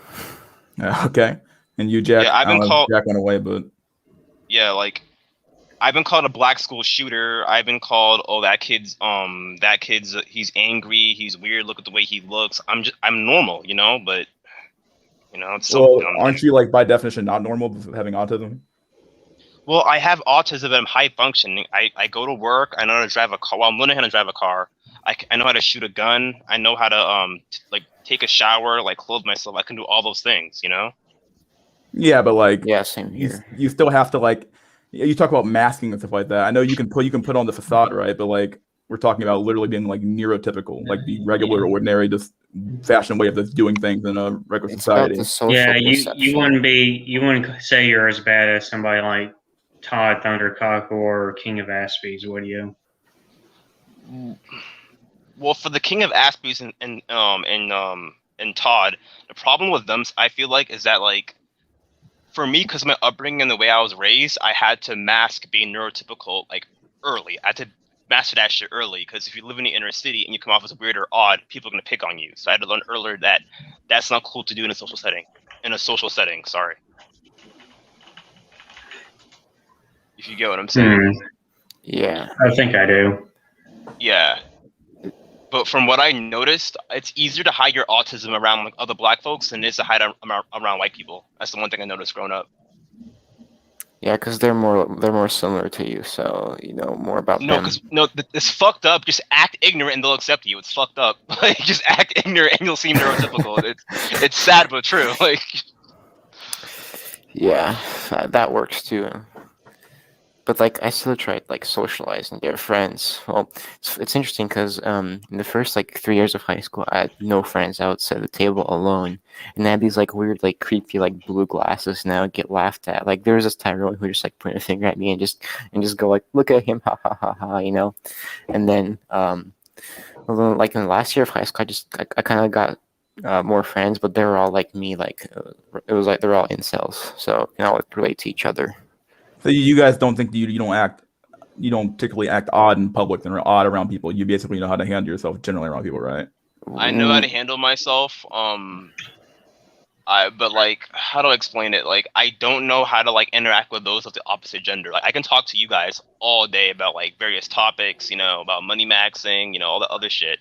But when talking to people of the opposite gender, i.e., women, it's hard for me to do that shit. 'Cause I don't know what girls like. I'm around mostly dudes all the time. No homo. Yes, exactly. Same here. Like I don't even know. Like me and like women, and then same with you, Ronan. Like both of us, we like live in different worlds. Like the women, they have like everything, but we have like nothing. So it's really hard to figure out what interests them. Yeah. Yeah, I don't know what girls like. Nowadays, it's like you try to talk to a woman, like it's like we live on two different planets. Yeah, I don't even try. The women live Me neither. on TikTok, and the guys live in the real world. Like, it's sad to say, but the only interaction or female interactions, like, you know, with my family and coworker, and the last time I visited a doctor, that's like when the nurse touched me. The weather and, you know, health stuff. And it's like, what else do you talk about? Can I tell you about Yeah. sorry. So Dralux, the last time a female touched me, fuck, it's so embarrassing. I was in line at the fucking liquor store buying a fucking 40, and this big booty Latina girl with blonde highlights like brushed past me, and her butt like brushed past my crotch, and my boner was so bad I had to rush home to go jack off. I had to rush home to go jack off. Like, it was bad. Oh yeah, I've been there before. Like, that shit was not going down. Like, nothing. Like, hey man, we're all family here. Yeah, like, I would do the same. To be honest, I would do the exact same. Well, I had a situation when I was in Ireland, but when I was still drinking, I went over to Dublin, and I thought that I could. There was a potential for me to use my English accent as a way of picking up Irish girls, and I was outside this bar, and there was these three Stacey type girls, and they asked me to take a photo of them. So naturally, I'm a fairly easygoing guy. Yeah, I said, yeah, sure. And I got their mobile off them. I took the photo, and I gave it back. As I gave it back to them, one of the girls lifted her hand and sort of shooed me away, as if to say, "Can you get away from us now, you low value incel?" And I was, it's that kind of situation. It makes you realise that I think it's disheartening for many men, because when you get to the point where you realise that factors outside of your control. I mean, nobody can control how your face aligns. This is something to do with your genetics, and if your face doesn't have that appeal, you're forever having situations where you're pushed aside and you're exposed to the fact that people see you as not fit to continue as a human being within that society. And the only way I think guys cope with it is what we all do here, is that we just don't go out. You tend to avoid social situations, and I think that there is solutions, particularly if you're young. If you're in your late teens, early 20s, up until about 30, I think there's opportunities for you to career max. I still think that there's potential there, because most of the world is poor, and if you live in the West, and you can build some sort of stability for yourself, then that's going to have a wide appeal outside of your host nations. But the problem is, as they say, keep them in the village, because once they start to understand that you are not even a mainstream guy, you could have problems with hypergamy and monkey branch into another guy once you take them back to your host nation. So in some ways, it's a situation where you are FUCKED, Yeah. Yo, Jack. Yeah, pretty much. Especially if you're younger. Yeah, you brought up a good point, man. And from because you and I think we're very close in age. So my advice for the young selves now is to career max and try to earn as much as you can. Like, this whole ageism thing is fucking real. I don't know if you're starting to see those signs yet, but I have another probably good 15, 20 years that I could probably work. And as a rice cell, maybe I have a slight advantage. Maybe I look younger for my age. Like, people still think I'm in my 20s, but I'm in my 30s. But yeah, ageism is real. And then even if you want to earn money later, it's like you might not even get the opportunity, point blank. Lookism is prevalent in hiring practice. I mean, if you're a hot Stacy, you'll get hired just because you're hot Stacy. Brutal. Yeah. Well, go ahead, Radio. Yeah. I wanted to say, so as a Zoomer, I would highly advise going into cybersecurity and tech, because it's really easy. Like, you don't have to do it. You don't have to go to college. You can get certified in high school, and you can earn a decent amount of money because cybersecurity is in demand. So yeah, I'd really highly advise going into tech and cybersecurity as starting from high school. And then I would also advise going to the gym. Well, it's more like going to the gym is more of a cope, because it's about the genetics, but still, Radio Pushka, but this is gonna be on topic, but a lot of the colleges, sorry. Yeah, I gotta say, gym is necessary. Like, I'm in my 30s now. Like, if I could go back 10 years and tell my younger self, it's like, dude, just go to the gym and exercise. Not because I want to look max and get Stacy. It's like, you feel that to stay fit, yeah. Yeah. Like, I'm a fat cell. I'm out of shape. It's like, God, I wish I did better things to take care of myself. It's like, it's not even about Stacy. It's just, you gotta take care of yourself, point blank. Yeah, I would agree. The people don't realize. I guess people do realize that. Like, the way you carry yourself is like really important. It's like, being fat is an indication of something for sure. Like, it means that like people oftentimes assume that you lack discipline. They'll make assumptions about you when you are big. At the end of the day, it's true. Yeah. Oh yeah, and I want to add, this is a week 6 now of OMAD. Like, I've lost 24 pounds now. No, good for you. Good Are you job. actually starting to see it? No, I have a question, sorry. my jawline's coming out, my cheekbone, I can start to see them. It's a bit of life feel, so I'm just saying, take good care of yourself. Sorry, I have a question, bro. Out of a skinny guy and a fat guy, who would girls rather go for, the fat guy or the skinny guy? I mean, you'd have to ask a Stacy, but my assumption is they'll probably choose the skinny guy. Yeah, fat in general is unattractive. Fat chicks only want fat dudes. Like, it's just true. Like, nobody wants to date fat people. Yeah, like the King of Queens sitcom trope is kind of cope. Yeah, because you know, like even as a guy, you know, I don't want land whales, and given like a skinny girl and a obese woman, it's like I choose the skinny girl 10 out of 10 every At the end of the time. day, yeah, everybody wants the best deal they can get. And everybody wants, okay, well, is she slim or is she halfway slim or she look decent? Yeah, like, you know, at the end of the day, the incels and everybody wants the best thing they can possibly get out of life, and like, you know, getting the best woman they can possibly get. So, Well, But I at the don't have same that time, kind of. Mystery School, at the same time, be realistic. Don't be like ER, a 5'6" hop in California wanting a big titty blonde white girl. Let's be well, honest. yeah, I'm Some just saying everybody insults wants the have best deal they can insane get. And yeah, you standards. got to be realistic. Yeah, some of them do have insane standards. Yeah, I absolutely. But like, mean, be Yeah, I would realistic with the agree. standards. I don't want like Landwell, but I've seen some like chubby chicks. I'm like, you know what? Yeah, like of You mean a course pong? You mean a a pong pong. lass? A pong? Yeah. I've You never know what heard that that. is, right? Google it. No. PAWG. Turn off the safe search. Oh, it's a fat ass white girl. There is such a thing as a femcel, in my opinion. You know. Oh God, here we go. No, There's no no, such no. thing as a femcel. Yeah, Girls there's cannot be incel. that's Yeah. Yeah, Wait, wait, you wait. said Hold that. on. Yeah, I want Let's to hear hear it, it. there's though. no Let's way hear they it. can be in, Wait, wait, not wait. especially Zoomer girls. Can I This tell you a is story about a femcel? Can I tell you a Yeah, story? go ahead. Go ahead. Say it, All right, buddy. go ahead. Chat sexual. Go ahead. Yeah. hold on, Uh, hold on. Hold on. It's like there's probably a super tiny ass minority of the female population that they're so hideous that, you know, no guy would stick their D even given the opportunity. So there are those kind of monster looking women. It's they're the true femcels. But for the 99% of the women out there, you can't be femcel. I've met a femcel.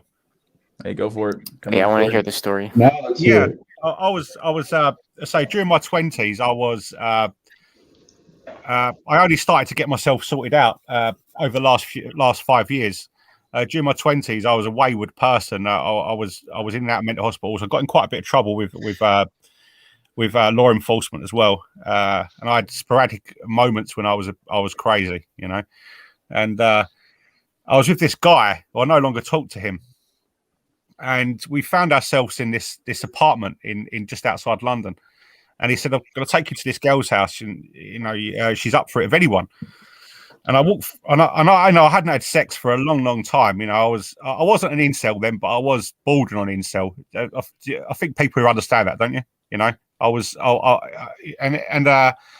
walked into this apartment, and what appeared in front of me was something that I've never seen before in my life. She might have been the most unattractive female who's ever been born.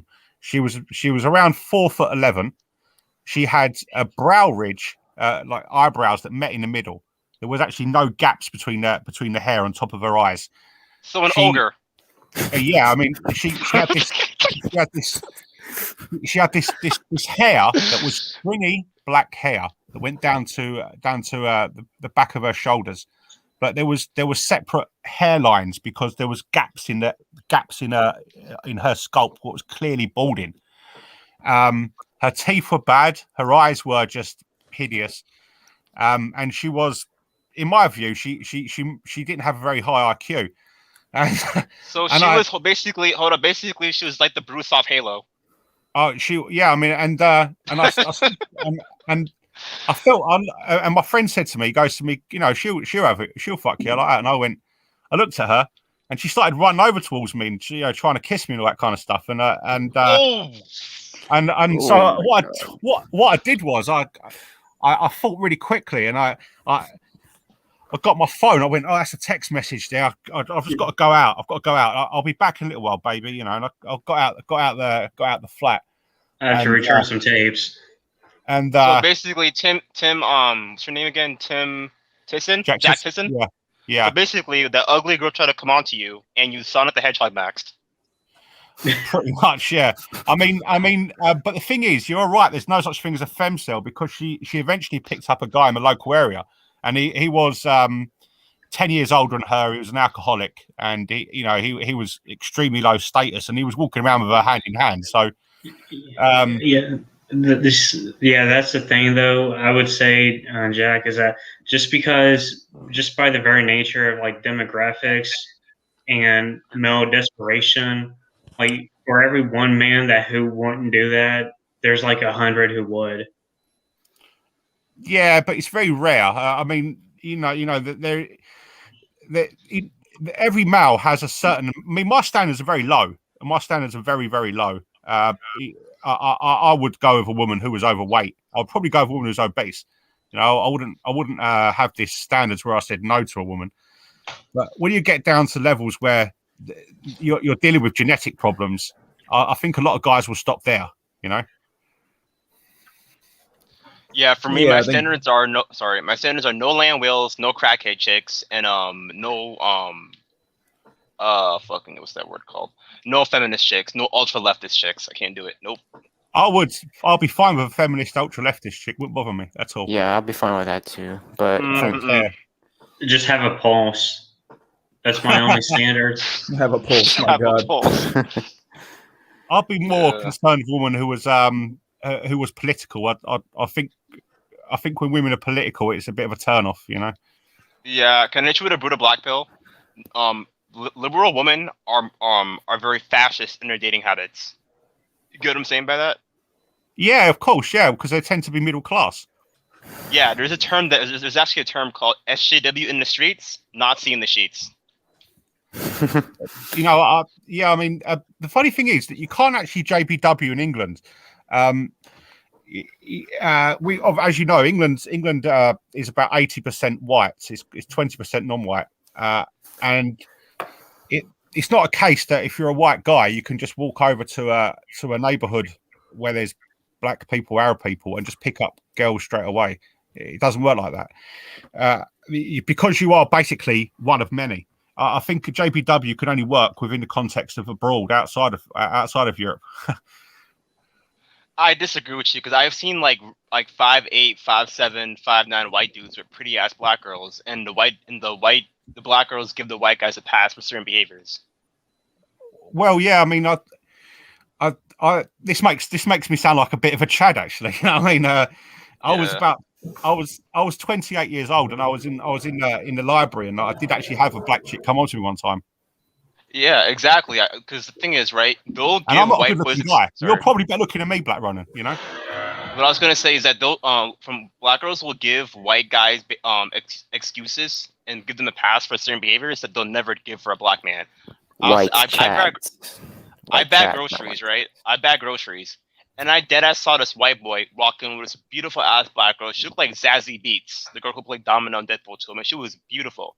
And this white boy looked like it was like 5'6", 5'7", $130. He looked like he belongs in a fucking Big Bang Theory.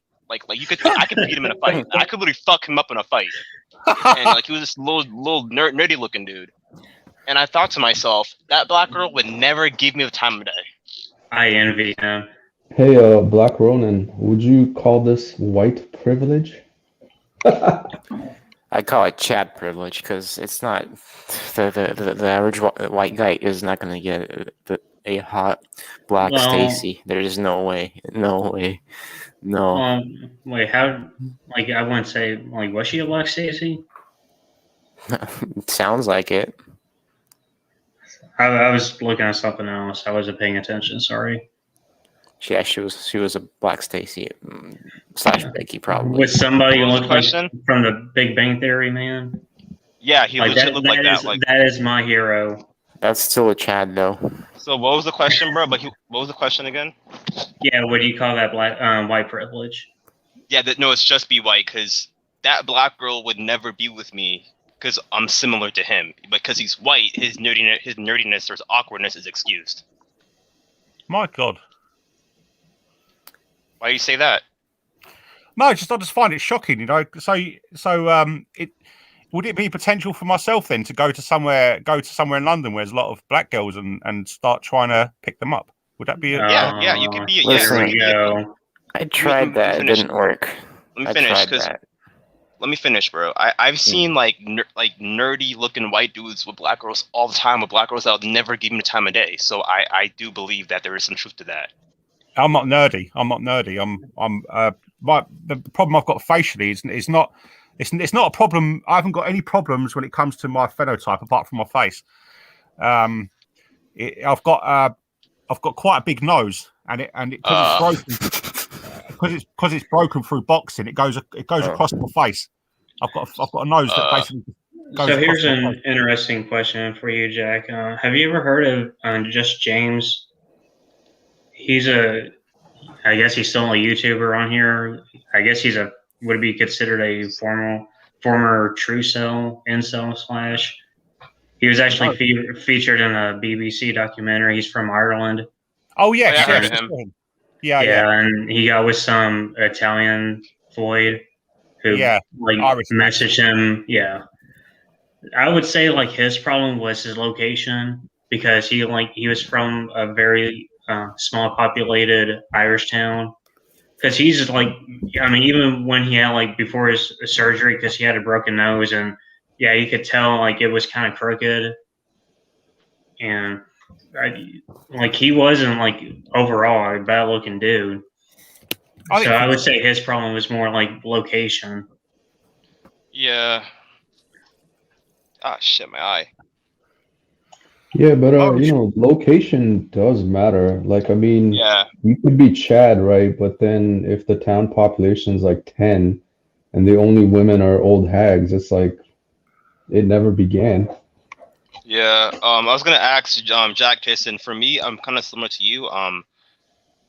I'm kind of a skinny cell. I'm trying to get back to 160, but it's so fucking hard. Oh my god, dude! Like, I eat max and gym max nonstop just to stay skinny. Like, I'm trying to get back to 160. I lost weight because of COVID.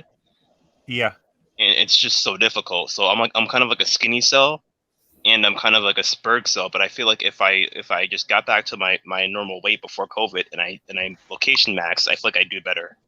Yeah, I think you would. I mean,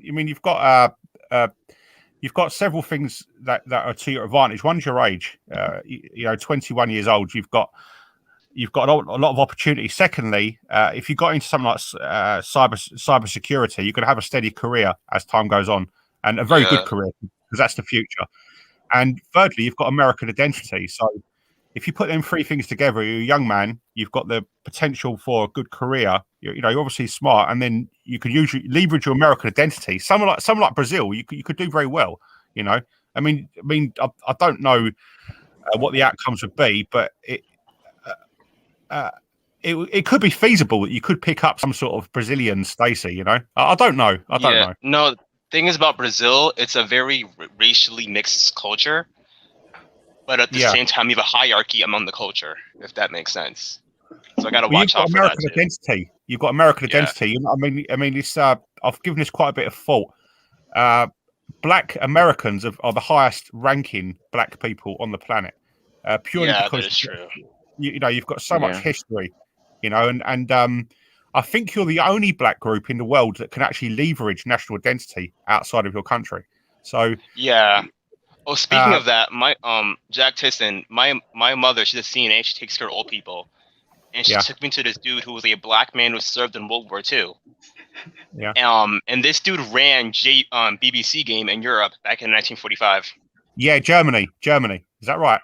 Dude, he told me how this one white French girl sucked his dick for legit like 15 minutes.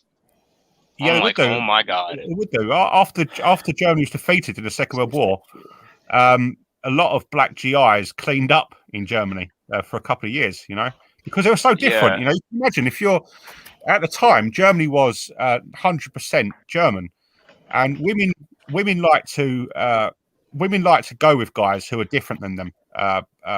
Just to try it, just because it's a newer, it's something they haven't seen before, and it makes them feel a bit like they're excited, and in that location at that time, being a black GI, you're from the winning side for a start, so you're part of that dominant race, so to speak.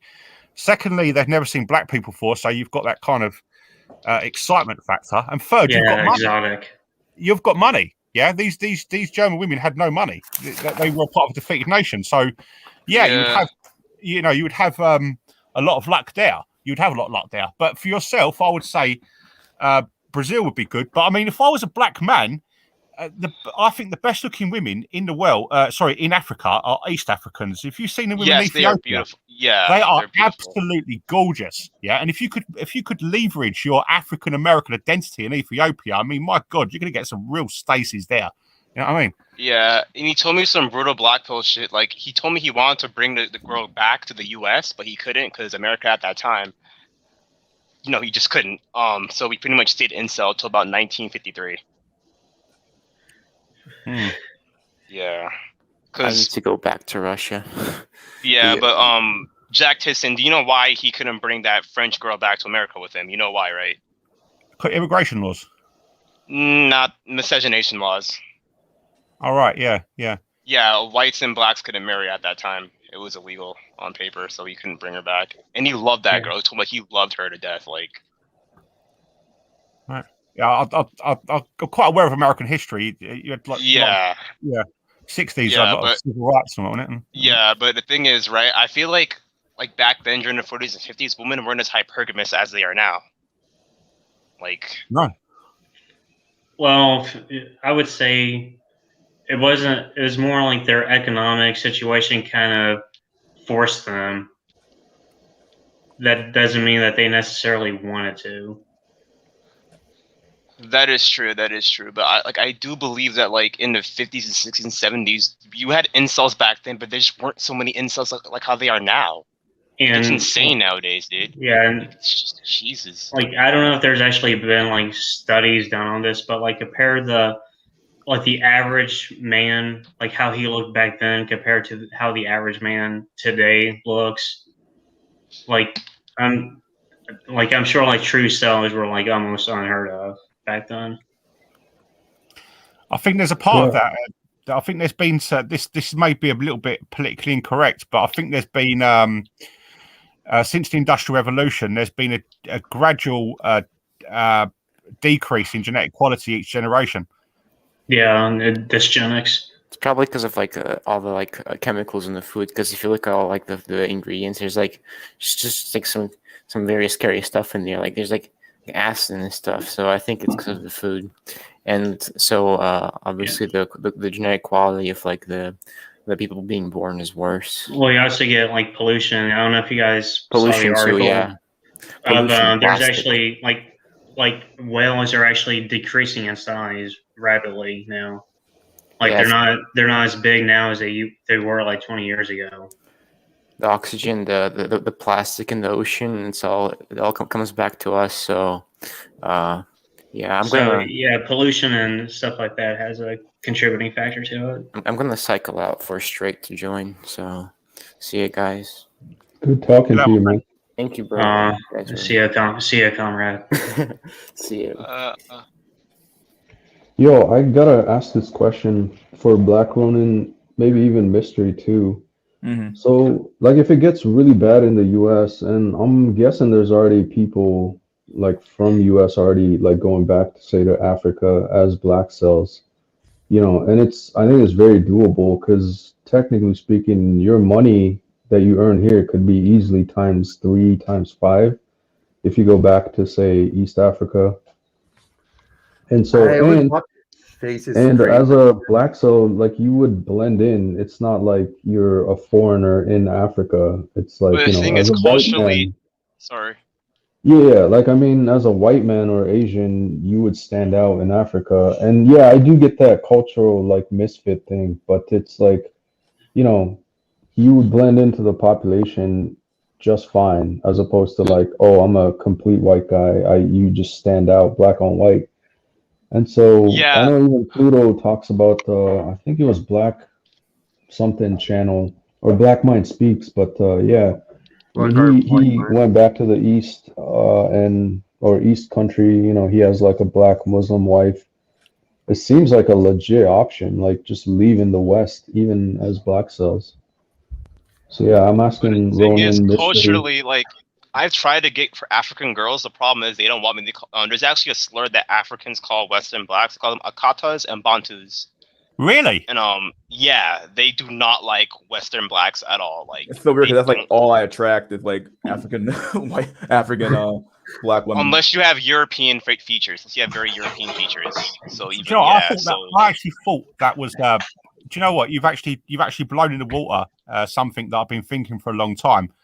I actually thought that if you've got a black person from United States or England, I thought they could leverage their national identity in Africa. But you're saying that's not possible. It is, but you're gonna have a very hard time though, because culturally, they because the media shows like. Sorry, the good thing is, let me finish. The media shows like the thug maxing and black men as like they over focus on that, and so the rest of the world thinks every black man is this like 6'5" thugged out dude. And as you all know, Africa is very conservative in terms of their views, and that thug maxing shit ain't gonna fly over there. So Mbatu is not gonna let their daughter go with K. Sean from Brooklyn. Get what I'm saying? Right. What about if you went? Say for example, you and I, black. I mean, I'm 38, and you're 21. Say you and I went to someone like Ethiopia, and then I would stand out, but then they would clearly think, well, you're with me, and then they would understand that you're from United States, and that could be used as leverage in that area. Yeah, it could be. It could be, but the problem is I had an African girl tell me that their parents tell them keep away from black American men. They tell them that early, like it's brutal. Like you're the ones that have done the most. You're the ones that have got all the music and the industry and the money. No, it's because a lot of those African girls come from real conservative backgrounds, though, especially in college campuses. Like I've had an African girl literally tell me her parents told her to keep away from African American men because they're thugs, they're gangbangers, they're violent, like. That's terrible. It's fucking retarded. Yeah, I had an experience like that in college. Racist against their own race, man. That's bad. No, that's because bad. culturally they're different though. African culture is it's very different compared to Black American culture. It's extremely different. Yeah, it is. Yeah, but I'm asking, assuming you get over that cultural difference factor, like it's like it seems like still a good viable option. Yeah, it could be a viable option from Africa Max. I could probably do all of it if I had to guess, but. I remember when I was watching. You got your finances in order, you'd probably have fairly easier time than say the average population. I remember watching Face's stream, and there was like stay on topic, straight. Stay on topic. Remember, stay on topic. Yeah, I was stay on topic. Like and one of them, the comments said like, "Hey, go back to Mexico." Like, I'm gonna go back to Mexico. Like,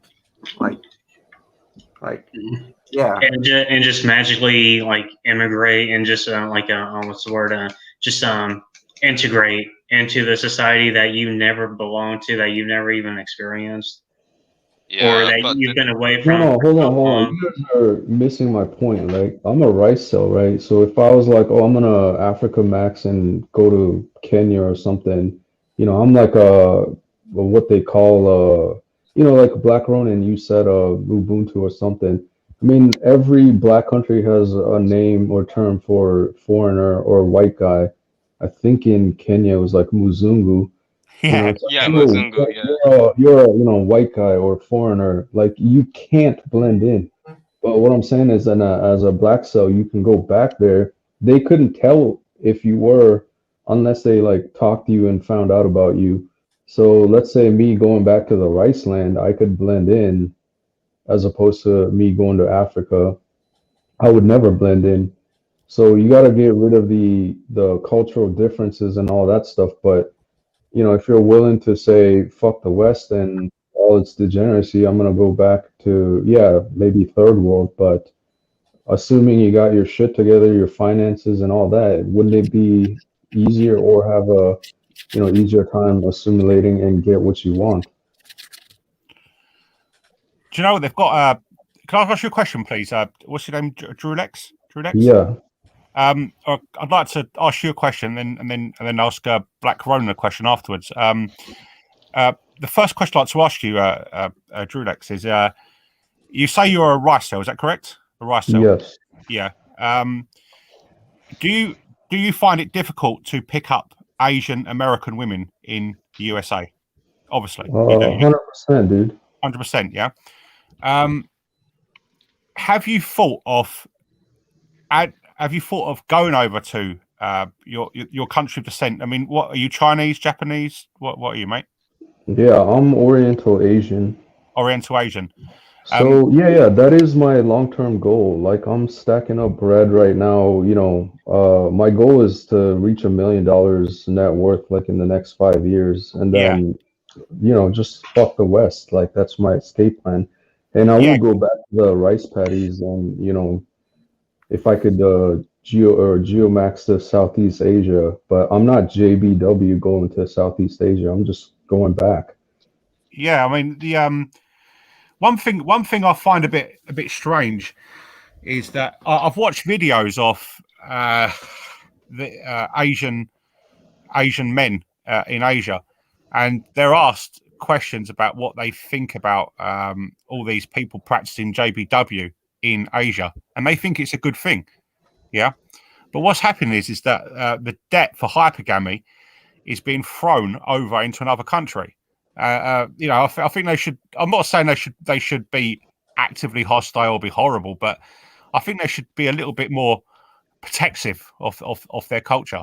I really do. Yeah, I think do that. agree with I agree with that because the thing is, I feel like because in America, even in the sexual marketplace value, you have a hierarchy of men in terms of race. So you have whites on top, obviously, Hispanics, white passing Hispanics. Hello. Yeah, sorry. Continue, my friend. Continue. Hispanics, white passing, then brown Hispanics, and then you have blacks, then Asians, and then Indians. That's the little order that it goes. And how do I explain this shit? A lot of Asian men have a problem where their women only want white men, and it's causing Asian men to rope, and it's really concerning. And Zealous can talk about this.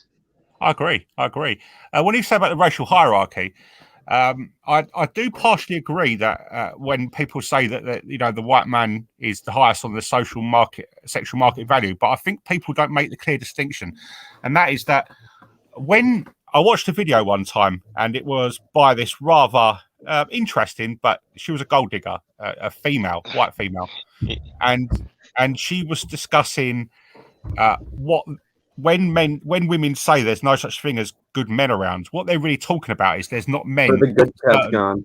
Yeah, no good Chads. Yeah, there's not a men of upper middle class income with facial characteristics that make them look like a model, and they haven't got the social status, and they're not concerned about other white guys. If you go down the social scale and it comes either to looks or money or anything else, they're invisible to them. So when people say that the white guys are the highest in the sexual marketplace, they're only all you're talking about is Chads of a certain social class. When I mean white, I mean with a suffix or a prefix, whatever it's called. White as in above 5'10", 5'10" and above, and 6 out of 10 in the face and above. If you're white and 5'5", or if you're white and you're below like a certain looks threshold, or your face is fucked up, to be honest with you, it's over. I don't know what to tell you, but I'm talking about for the average white dude. They do have an easier time.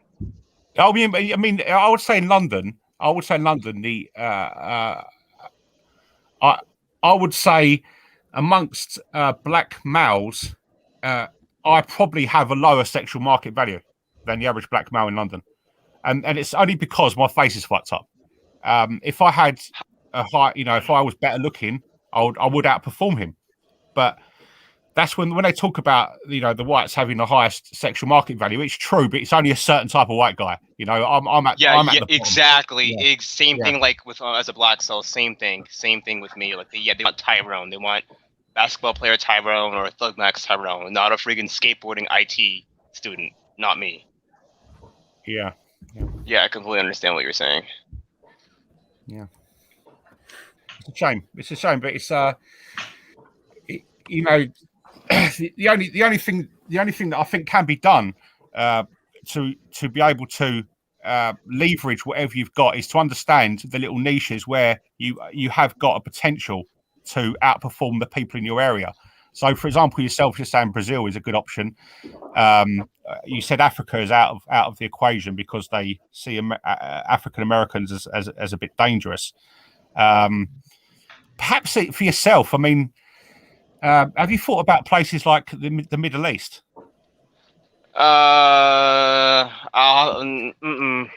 Yes and no. I like the Middle Eastern look. A lot of the girls there are fine as hell, dude. Like, if I Yeah, wasn't like retarded, if I wasn't autistic, dude, I'd army max. I'd army max and go to Iraq, Afghanistan, get me some of that.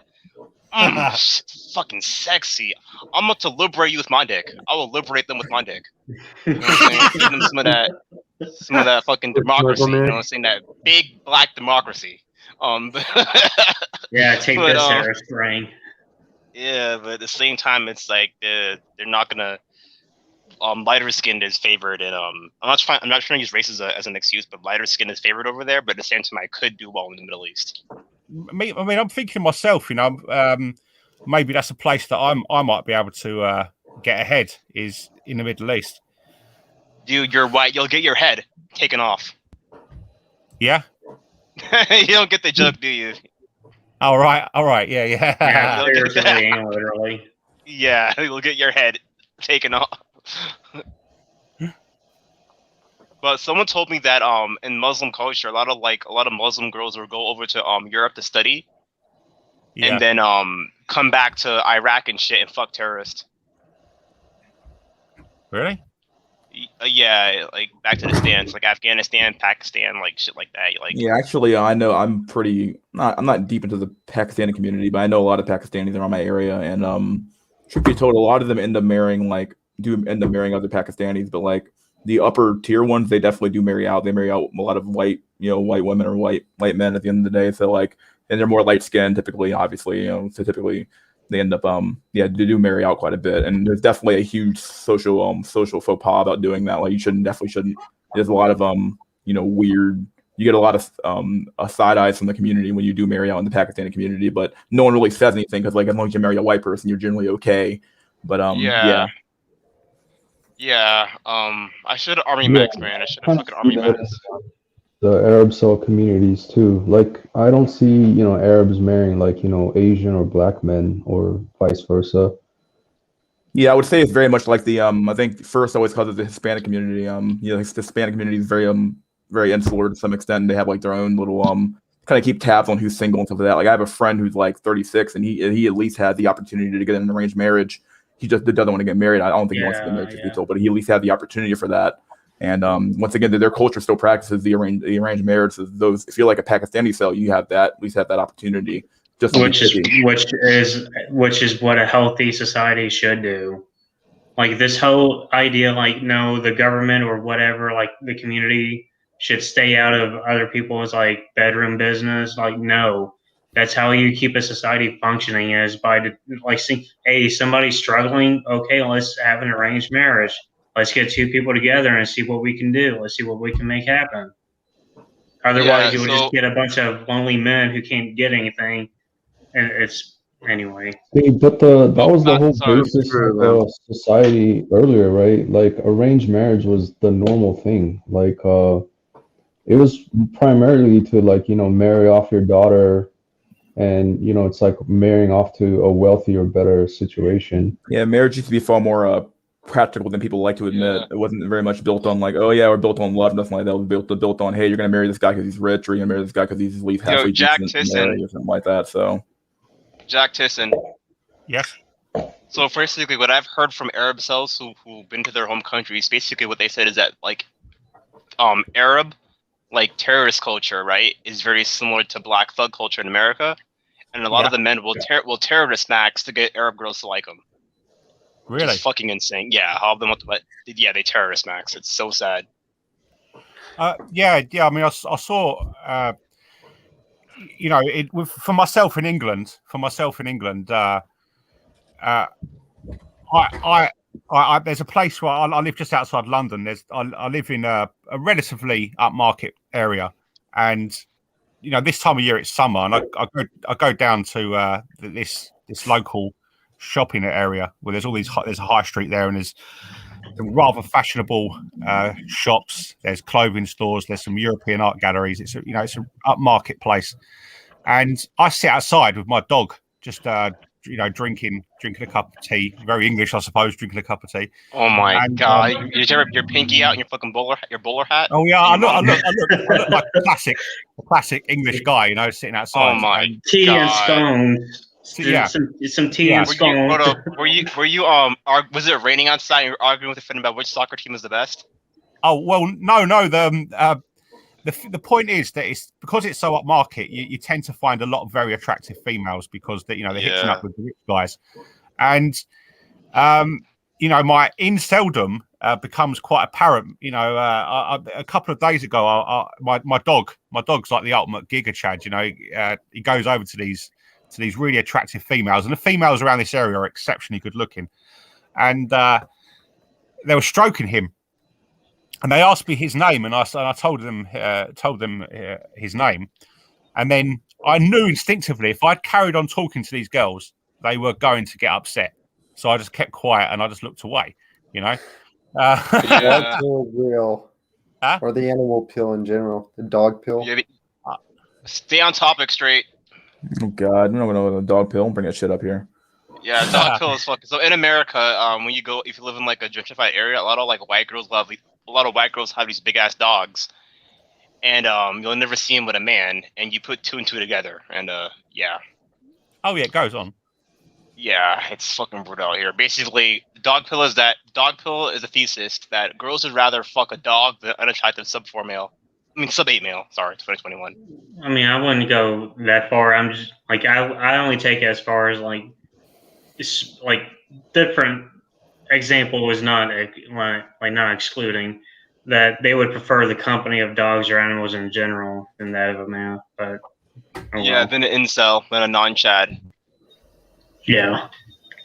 Yeah, but this is one of the things, when you've got a problem, which we've all got on this stream, the thing that people should be doing is looking for solutions, and the solutions are, in my case in England, is I literally can't talk to these women anymore. I mean, as you say, you've got to be. You're saying now that it's sub-8. Is that what it's like now? Sub-8. Yes, in America, if you're sub-8, yes, because the standards have gotten up so high. Is that if you're not average men are now considered incel tier now. It's gotten to that point. Yeah, I got called ugly before, so. Yes. Yeah. So, Jack, I was saying, my chances here in the West are pretty much zero, slim to none. Mine are. Yeah, so my plan is probably rice max back to the rice paddies, where my chances are probably not zero, but at least maybe 5%. You know what I mean? And you might call my money maxing and stacking money right now is beta bucks for the future Asian rice noodle whore, but beta bucks is the normal state of things. It's just that now it's a bad thing. It's like beta bucksing for no reward. That's the true beta bucks. But then if you had a legit family, a wife, kid, and all that stuff, that is not beta bucksing. It's just the state of normal things. I agree with that. I would encourage every man, do your best, get in shape, money max, assess your reality, and if you can geomax, then that is your solution or a solution. Yeah. I mean, with regards to myself, my chances with English women, I probably could, if I wanted to, within a few months, I probably could pick up a degenerate, low-tier English woman. But then I'm going to have her coming around my house at 3 o'clock in the morning drunk. I'm going to have her taking drugs in the bathroom when I'm trying to work on the computer. I'm not going to lie. I'm sorry, Jack Tisson, yeah. I'm not gonna lie, I do find some degenerate things in females kind of sexually attractive. Like me, I love the idea of a girl with a belly button piercing. That shit gets me hard, not gonna lie. Yeah, but, I've had bad experiences. You've got a woman that, she's at 2 o'clock in the morning screaming her head off, and she calls, she tries to get in trouble with the police and that kind of stuff. That's the type of women that I possibly could attract in my home country. And they're just not worth the effort. I don't want to put myself in a position where I've got constant mental stress. I'm an ex-alcoholic. I need to keep away from these types of people. Yeah. So you're an alcoholic too? Holy shit. Because I used to be. Oh yeah, I'm trying to quit now because I drink a lot of 40 ounces. Don't. And I smoke. Yeah. Why do you say don't? It's What a do you mean bad don't, cope. dude? Not Don't like, drink alcohol. Like at the end of the day, don't abuse alcohol. Just don't do it. Like you're young enough to like not. Don't ruin your life. Like just don't do it. I don't drink alcohol. Like, I drink alcohol sometimes. I don't get drunk on it. You know what I mean? Like just don't drink Neither. that much. Like Yeah, don't do it. definitely. Like, I Shall I know tell you guys something alcoholics. funny? Huh? Who? Shall I what's tell you talking guys now? something funny? Shall I No, tell go you ahead, guys something Jack. funny? Go ahead, Jack. yeah, Okay, so, yeah, okay. just say. Okay, okay, gentlemen. I'll tell you something rather funny. When I was an alcoholic from the age of 23 to 34, towards the later parts of my drinking, I started to my body started to break down, and I could. And what happened was I used to get drunk and I used to piss myself, yeah, and I so I started doing this in my local area at first. I would go out for an evening and I would find myself around somebody's house. And the first time it happened, it was on my friend's couch. And I woke up one morning, I was like, "Oh my god, I've got to leave this place now." You know, I didn't speak to him for months, and then it started to become a regular occurrence. So I found myself up in Scotland because when I drank, I used to travel, to different places. And I've done it all over many people's places up in Scotland. And then I thought to myself, I can't go to Scotland anymore. So I went to I travelled around Eastern Europe, and the same thing happened. I was having accidents all across Eastern Europe, and then an occasion happened. This is what towards the end of my drinking. I was picked up by this degenerate woman in this bar, and she was near 60 years old. And I went back to her place, and you got to remember this wasn't me being a Chad. This was a woman approaching 60, and I was so drunk I didn't care. And I woke up in the middle of the night with her screaming, and can you imagine what had happened? Oh God! Oh God! Yes. And I put my clothes on, and I left that place, and I'm drinking. But that was my lifestyle. So can you imagine why I wasn't appealing to females? Can you imagine why I'm not a single male 38 now? Dude, can I tell you a story about me getting drunk as well? Yeah, get going. So there was this one time, right? I got super drunk off 240s and a bottle of Hennessy, a small bottle, and I was really horny one night. This is so disgusting, and I tried to use the bottle as a fleshlight, and my dick got stuck in it. R.I.P. Man, I'm sorry. So I Like had to. over for So I was bottle kind of. clippers. Yeah. No, because I took Vaseline, I put it on the top on the neck of the bottle, for lubricant, and tried to push it in and shit, and it got stuck. I was still hard. So I couldn't get it out. I was like, what the fuck? Like, I think to myself, I smashed the bottle, so I cut my dick up, but I can't leave it in. It'll clog the blood flow. So I'm sitting there in my room with like a Colt 45 bottle hanging off my dick, trying to figure out how to get this shit off. Oh my God! Mother of God! So I go into the kitchen, get some ice cubes, and rub it on my shit and make it soft as fuck to get it out. I was so scared, dude. Like, I was like, oh God. Just get a flashlight at that point. Yeah. The chat's like, what the fuck, Roman?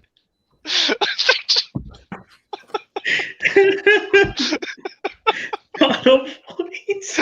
BBC bottle. Never commented BBC bottle. Yeah, I was beta orbiting this. I was beta orbiting this woman, this Russian woman in Portugal about 10 years ago, and I woke up in the middle of Porto, and I was saturated in my own urine, and we was on this train going out of the city. I didn't get anywhere with this woman. I was a beta orbiter, and I stunk of my own what happened to me. I mean, what do you categorize that? Is that piss yourself game? Is it, or? Yeah, I guess so. Better than me, what happened to me. Marking your territory game or something. It's better than what happened to me. Yeah, I bottle max. On Astro Moss. Mark your territory, establish dominance around the area. You know, you gotta let it out. The cologne But, God gave you.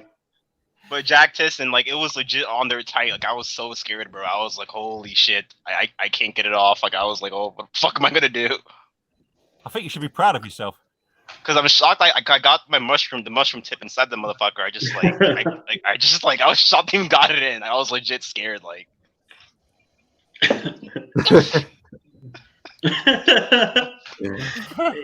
Yeah, man. Just forget like sex bots. We just need beer bottle. I'm just hoping for artificially grown females. just fuck a Like, beer bottle, bro. God. Bottle max. Facts. TMI. First the fucking. The last time I had nothing to tell. I actually, because he smoked weed too. I actually smoked a blunt with this chick who had OnlyFans one time, and from there, I told them on the stream about it, right? And everyone in the comment section kept calling me Black Ronin BBC blunt. It was so annoying. Like, I was like, what the fuck? Like, the chat, y'all ain't shit. You left out the part where you kissed her and you got some Chad DNA. Yeah. No, bro, Yeah, I didn't Black say Ronin. that. No, Like, dude, can you I feel it swarming in you right now? Yeah. dude.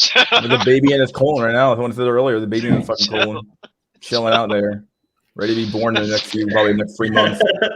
Dude, Oh man. You're gonna be a dad, dude. You're a dad. Because what happened was it was my friend's girlfriend and her friend, and she had OnlySims. But I didn't know she had OnlySims because till after she told me, because you were smoking like on the couch at her house and shit, and you're doing a rotation, like, so she'd hit it, other homie would hit it, girl would hit it, then I would hit it, and we're talking about what we do for work and shit like that, and, just shooting this shit. I told her, oh, I'm on IT, this, that, and the other. She was like, oh, I study liberal arts and I model. I'm like, oh, what kind of modeling? And she said, adult modeling. I'm like, oh, okay, so lingerie. I had no idea she was like she was into OnlyFans and shit. And she told me that as the blunt was in my mouth. Yeah, the So thing I'm with looking like, OnlyFans, oh, fuck. like, you can tell standards have gone up if OnlyFans is a thing, a well-known thing. Of course. And from there on out, Tim, Jack, people call me Black Ronin BBC blunt. How does it have Tyrone's kids in your stomach? Like, it's just the comment section was brutal towards me. I was like, God damn, y'all niggas ain't shit. Yeah, it was.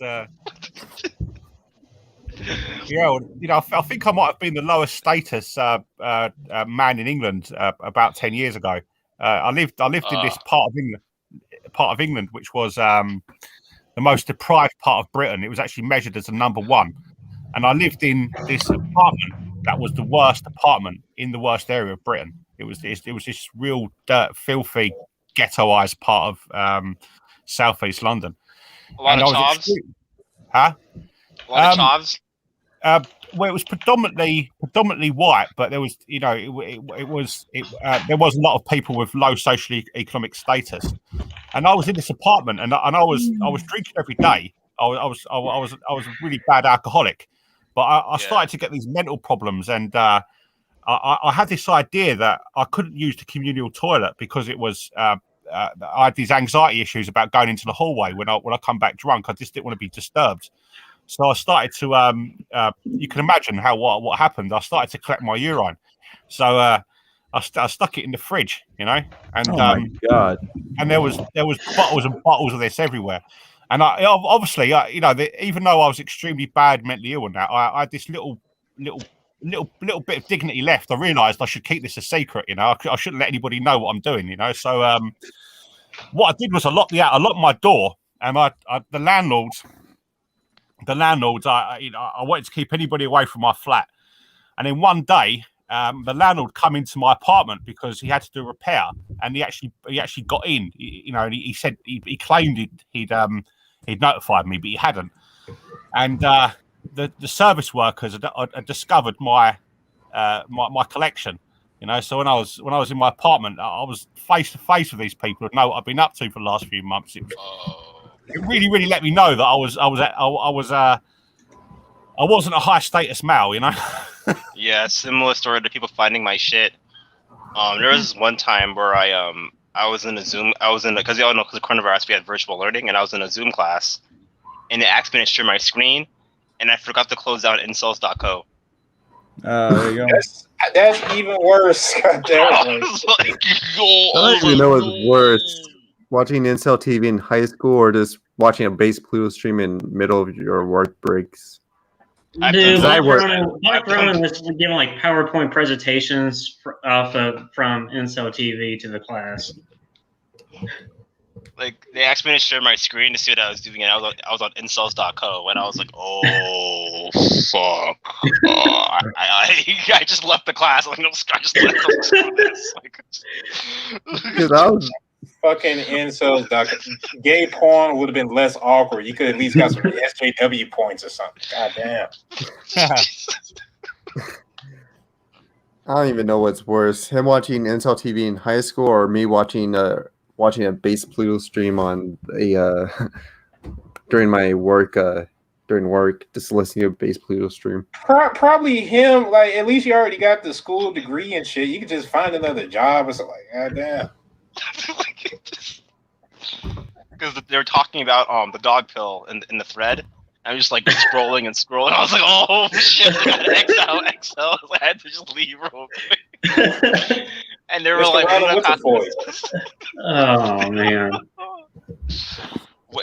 So you know how incels.co has that thing, has that thing that's like black pill, that Scientific that icon, black pill thing? Oh. that icon is like black pill before the actual post. So my teacher was like, what's black pill? So I just X'd out and said, hey, can I go? I gotta go do something real quick. You know, my mom is making me do some laundry. And I just X'd out. Like, I just like got the fuck out of there.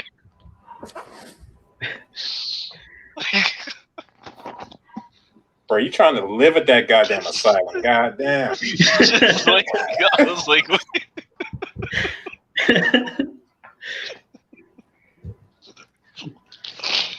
oh my god. Or the worst thing ever is when you lend someone your phone and they're like, what's short cells? I was like, like, Yeah, it's like apparently like remember that, right? Last short cells from Reddit, short cells, remember that shit? Dude, I love that. Before it got banned. Yeah, it was like a replacement for Brain Cell. Yeah. So, what's your guys' analysis of the hype v face debate? Hype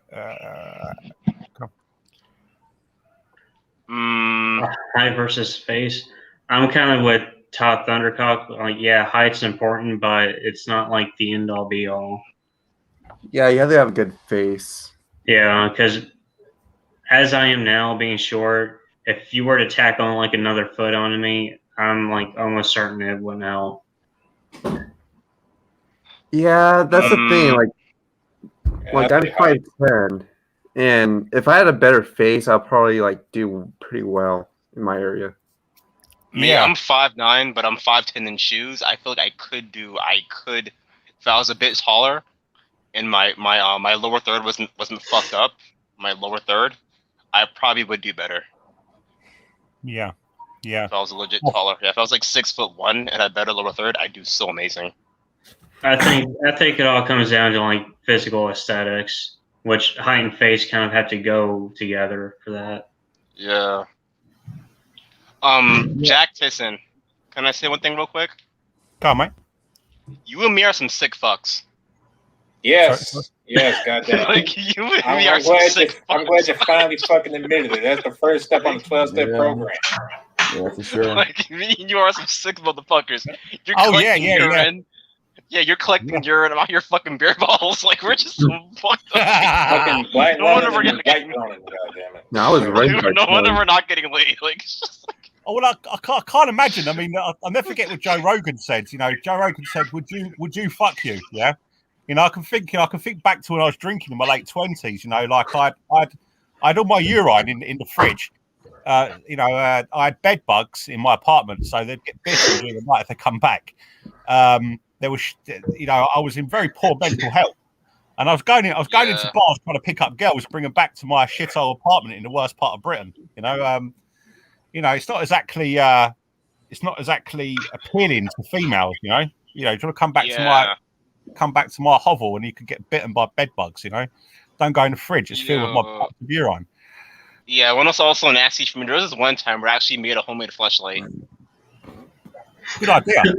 Yeah, it was made out of a Pringles can with 2 sponges and fucking because one of my cousins he got out of jail. He told me about it, and I'm like, I could just make a homemade one. He's like, yeah, it's called a fifi. We made one in jail all the time, and so he showed me how to make one because we did 4 years. I'm like, holy shit, it feels good. So I would use it. But there was this one time where my mom walked in my room asking what I was doing. And I put my shit away and I put it in my backpack and I just went to sleep. And at my high school I went to, they go through your backpack and they search you. So the security guard searches my backpack and finds this homemade pocket pussy in my backpack and asks me what it was. So I'm like, I had to just lie and make some shit up. It was so embarrassing. Hold on. Let me break this shit down. Not only did you Tony start the fleshlight and then get caught in school, you still somehow managed to maul 99% of people here. God damn it! And that ain't lambs proven beyond all doubt. But all you need is two sponges, a Pringles can, and a latex glove, and some rubber band. They can look it up. There's clearly already advice out there. Yeah, it's anarchist cookbook, homemade flashlight. Yeah, and so I would buy Victoria's the Secret Incel Charlie Murphy at this point, dog. God damn.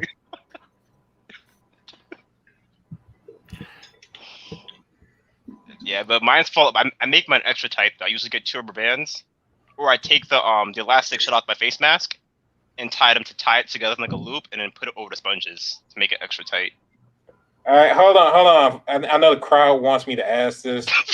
What the hell haven't you ascended with yet? God damn it! The kitchen, bottles, the kitchen sink. Why you're the first fucking omnisexual I've ever met. Because when you're alone, can I drop out? You're alone. We're gonna drop out. Okay. When you're lonely all the time, bro, you're gonna do shit like that. When you're alone in your room, okay, I'm not getting any pussy. I have no friends. I gotta do something. Exactly. I respect you for it. You don't count because you're in the same boat. We talk about. Yeah. Dude, Black Ronin, I respect your low inhibition. Here's the only route that Gen Z boys have in 2021. Imagine you made a flashlight and brought that to school with you, and that shit was in your backpack.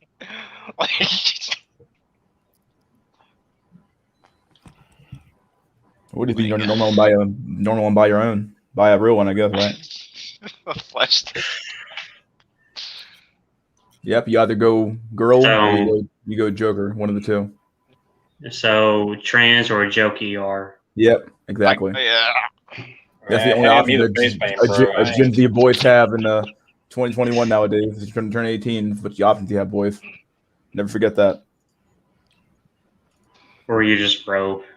Yeah, one of the two. You find a way. So Jack Tisson, so you smoke weed too, right? What do you smoke? Indica or sativa? What do you usually smoke? Oh, I don't smoke weed anymore because it gives me schizophrenia. I smoked a hell of a lot of it up until I was in my early 20s. But if I smoke it now, the last time I smoked it, I was coming back from Ireland, and I was on this train, and I started thinking I was being chased by the IRA, and I'll end up on this train platform, and they took me into a mental hospital yet again. So I can't take any kind of intoxicants because it just sends me on a downward spiral straight away, For me, when I'd smoke weed, I usually go to sleep immediately afterwards. Because weed makes me tired, My favorite strains are probably AK-47, green crack, purple haze, stuff like that. I like the mixture strains, if that makes sense. You do well in Jamaica then. American Identity, and you like a bit of a smoke.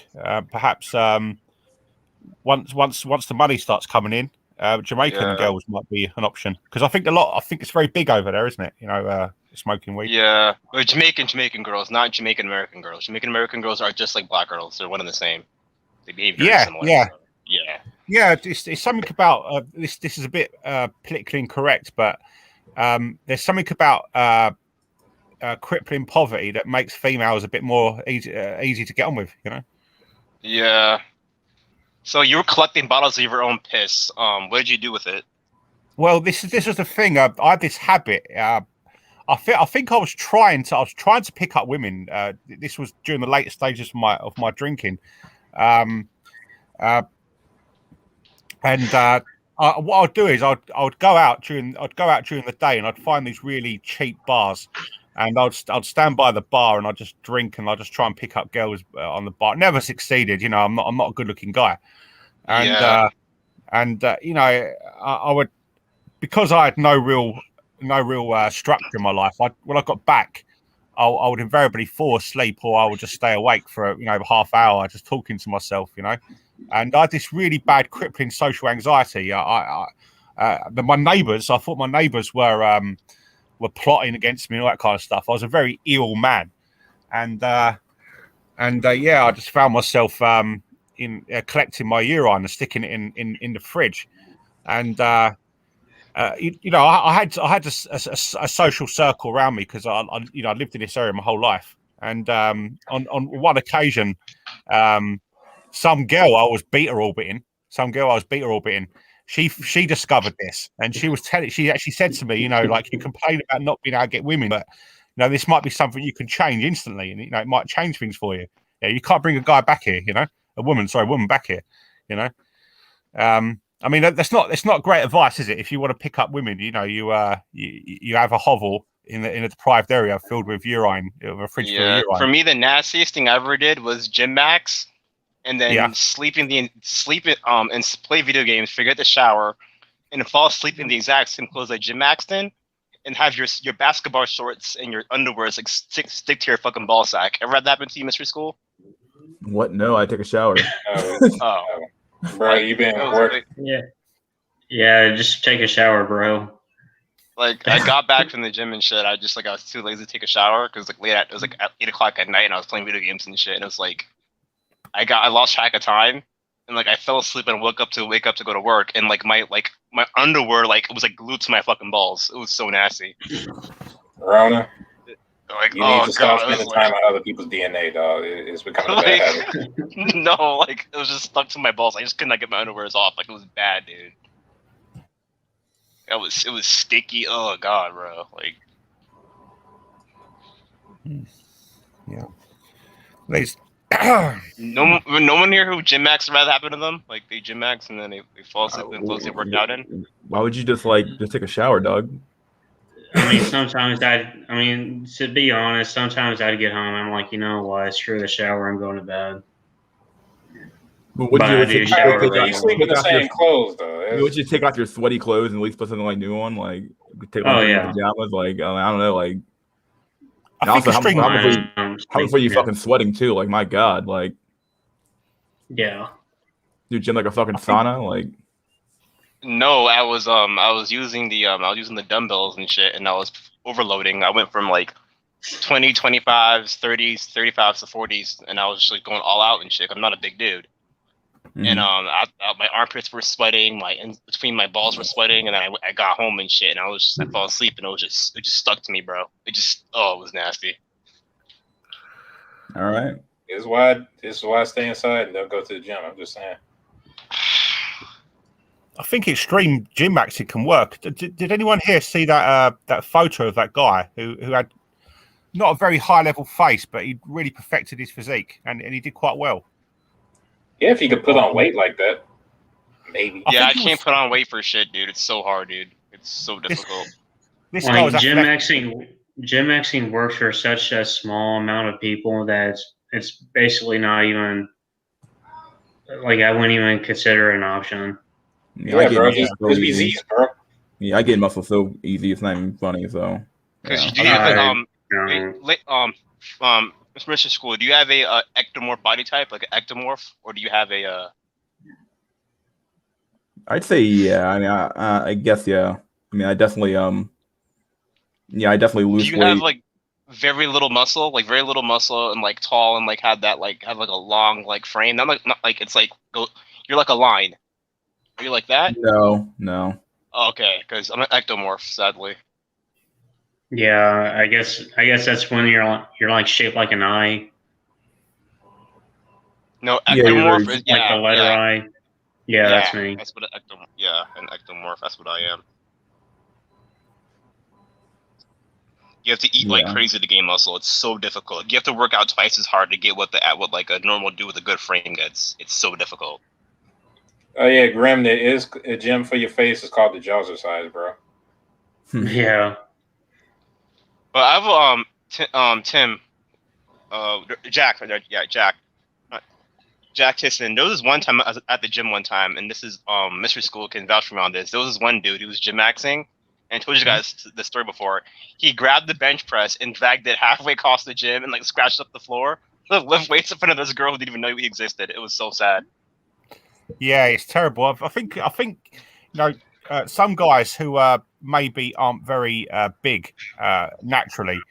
What can you do? Right, other than gym max, you've got to do something, to project some masculinity. The problem is that if you get a big size and you don't fill out your frame, it does look a bit stupid, and as you know, females aren't very forgiving, so they start making fun of you. What can you do? What can you do? You've got no option, have you? Really, you've got to do something to improve your situation. I don't know, because it's like, okay, no matter what kind of gains I make, there's always going to be like the next person who's better than me just by natural selection. So it's like, the gym is why even mog bother? central, dude. The gym, you go there to get mogged, dude. It's a brutal mog, dude. That's Like, why I I don't know. stopped I don't even like focus on other people. I just go to the gym, get my workout done, and go home. I don't even care. Like, you want to lift this is 1 gonna million sound pounds, you corny. lift 1 million pounds. Yeah, Jack Tisson. I will listen to WWE theme songs while gym maxing. Man. Yeah, I'm that guy. You gotta listen to like something pump your heart rate up, Yeah. right? You see, I only did like cardio stuff, so I just listen to like audiobooks and like ambience. I can't do that. I gotta listen to like something active, like some active music, like some something crazy going on in the background. I can't listen to like audiobooks and like just like, oh yeah, this happened. I can't do it. And one thing I hate about the YMCA gyms in the locker rooms, always that one old ass boomer that walks around butt naked and thinking that shit's okay. It's so disgusting. It's a rule, dude. It's like a rule of the fucking universe. Like a rule. Always be one old boomer in the locker room to flash you with something. It's like, okay, well, this is great. What kind of gym are you guys going to? There's always one old boomer. It's like a rule. Like, it's like, where the hell why? is it? West Hollywood or some shit? Just why?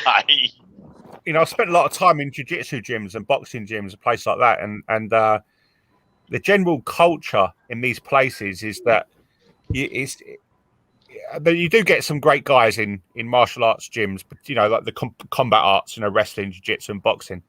But there tends to be a general coalesce. They tend to coalesce amongst themselves, and they are.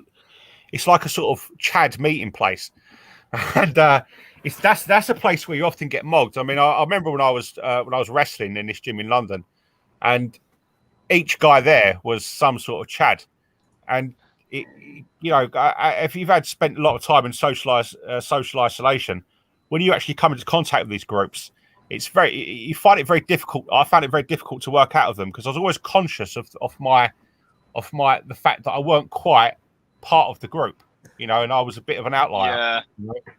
And it was the only thing is though that thank God I was blessed with some good genetics when it comes to size and strength. So I can mix with Chads and Giga Chads and that, and not actually have much of a problem with them. But I do think when people have all the genetic luck, they do tend to develop a negative attitude towards people who don't. Do you think that's correct? That is true. I noticed how good-looking people can have like shitty fucked up personalities and treat other men like shit. And girls will not only don't care about that, they'll go with a guy because of that. the shitty was like shitty towards other people. That's the one thing I know. Yeah. Yes, that is I would say- lambs as always. Yeah. It is. Like, It It is really, always. like, I would say it does give you like a superiority complex. Yeah, yeah. Well, I mean, you know, shit, if you are superior, like Yeah, well, point taken. Touche, touche. Yeah. I mean, if you are The thing is superior, about I guess, me- yeah. I have a question to ask all you guys. If you, for all the incels watching this video right now, if you guys woke up the next morning as a Giga Chad, right? Would you treat incels the exact same way Chad's treated you? absolutely, because I want to boost my status. no. Y'all ass are from a going moral down. standpoint- I'm beating everybody up. No, What's the fuck question that. again? What's the question? I'm sorry, I missed it. If you woke up the next morning as a Giga Chad, like top apex, like 8 out of Sure. 10, good muscles, good frame, like just bitches like literally running over to you like zombies off fucking Black Ops 2 to suck your fucking dick. Like if you woke up like that, right? Would you treat incels the exact same way men who were Chads treated you? Now, can I ask Assuming I had the same knowledge, right? Everything's still the same, and like my brain. Yeah, but it's No, like I definitely yeah. wouldn't know. Like, Knowing what I know about people and stuff like that, no, I wouldn't do it. Can I'll be I an ask arsehole. like more specificity?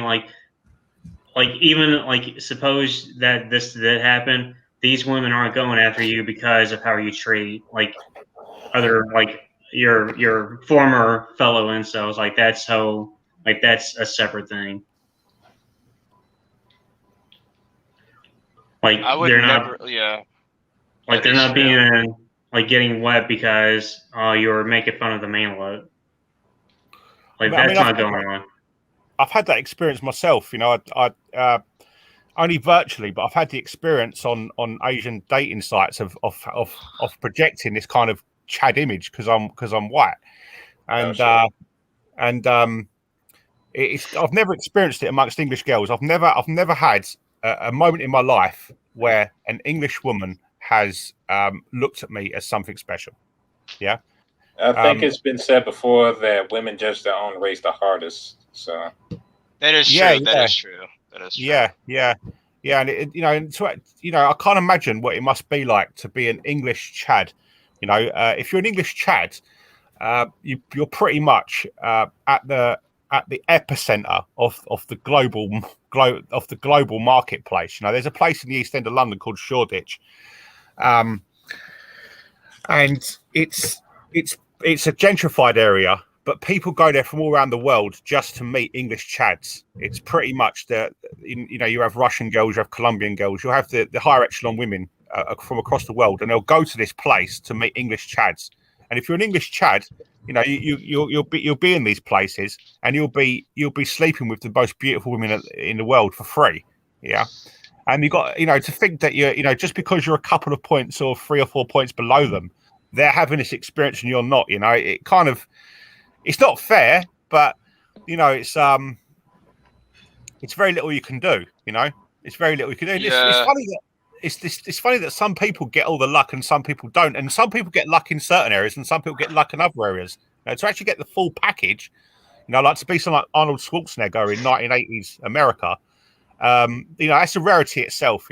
But I think amongst Generation Z, from what you're telling me, it's awful. I mean, you're saying now that amongst my generation, you didn't have to be a +8 to pick up a chick. You could be an average guy and you would be able to pick up a chick here and there. What universe did you live on? Hold on, dude, that was not that long ago. Well, I mean, he's 38, so he's like, this is like you can approach girls 15, and 20 not years get. ago. You can approach girls and not get laughed at, and what?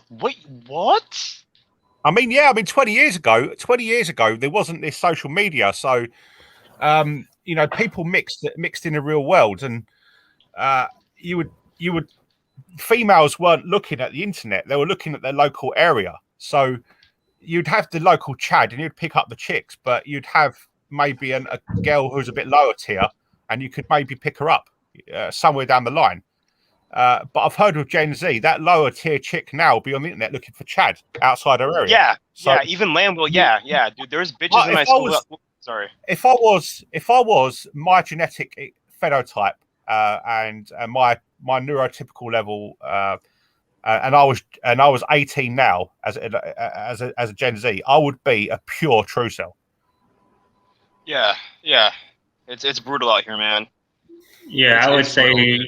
I would say if our fathers were growing up in this generation, we would never be born.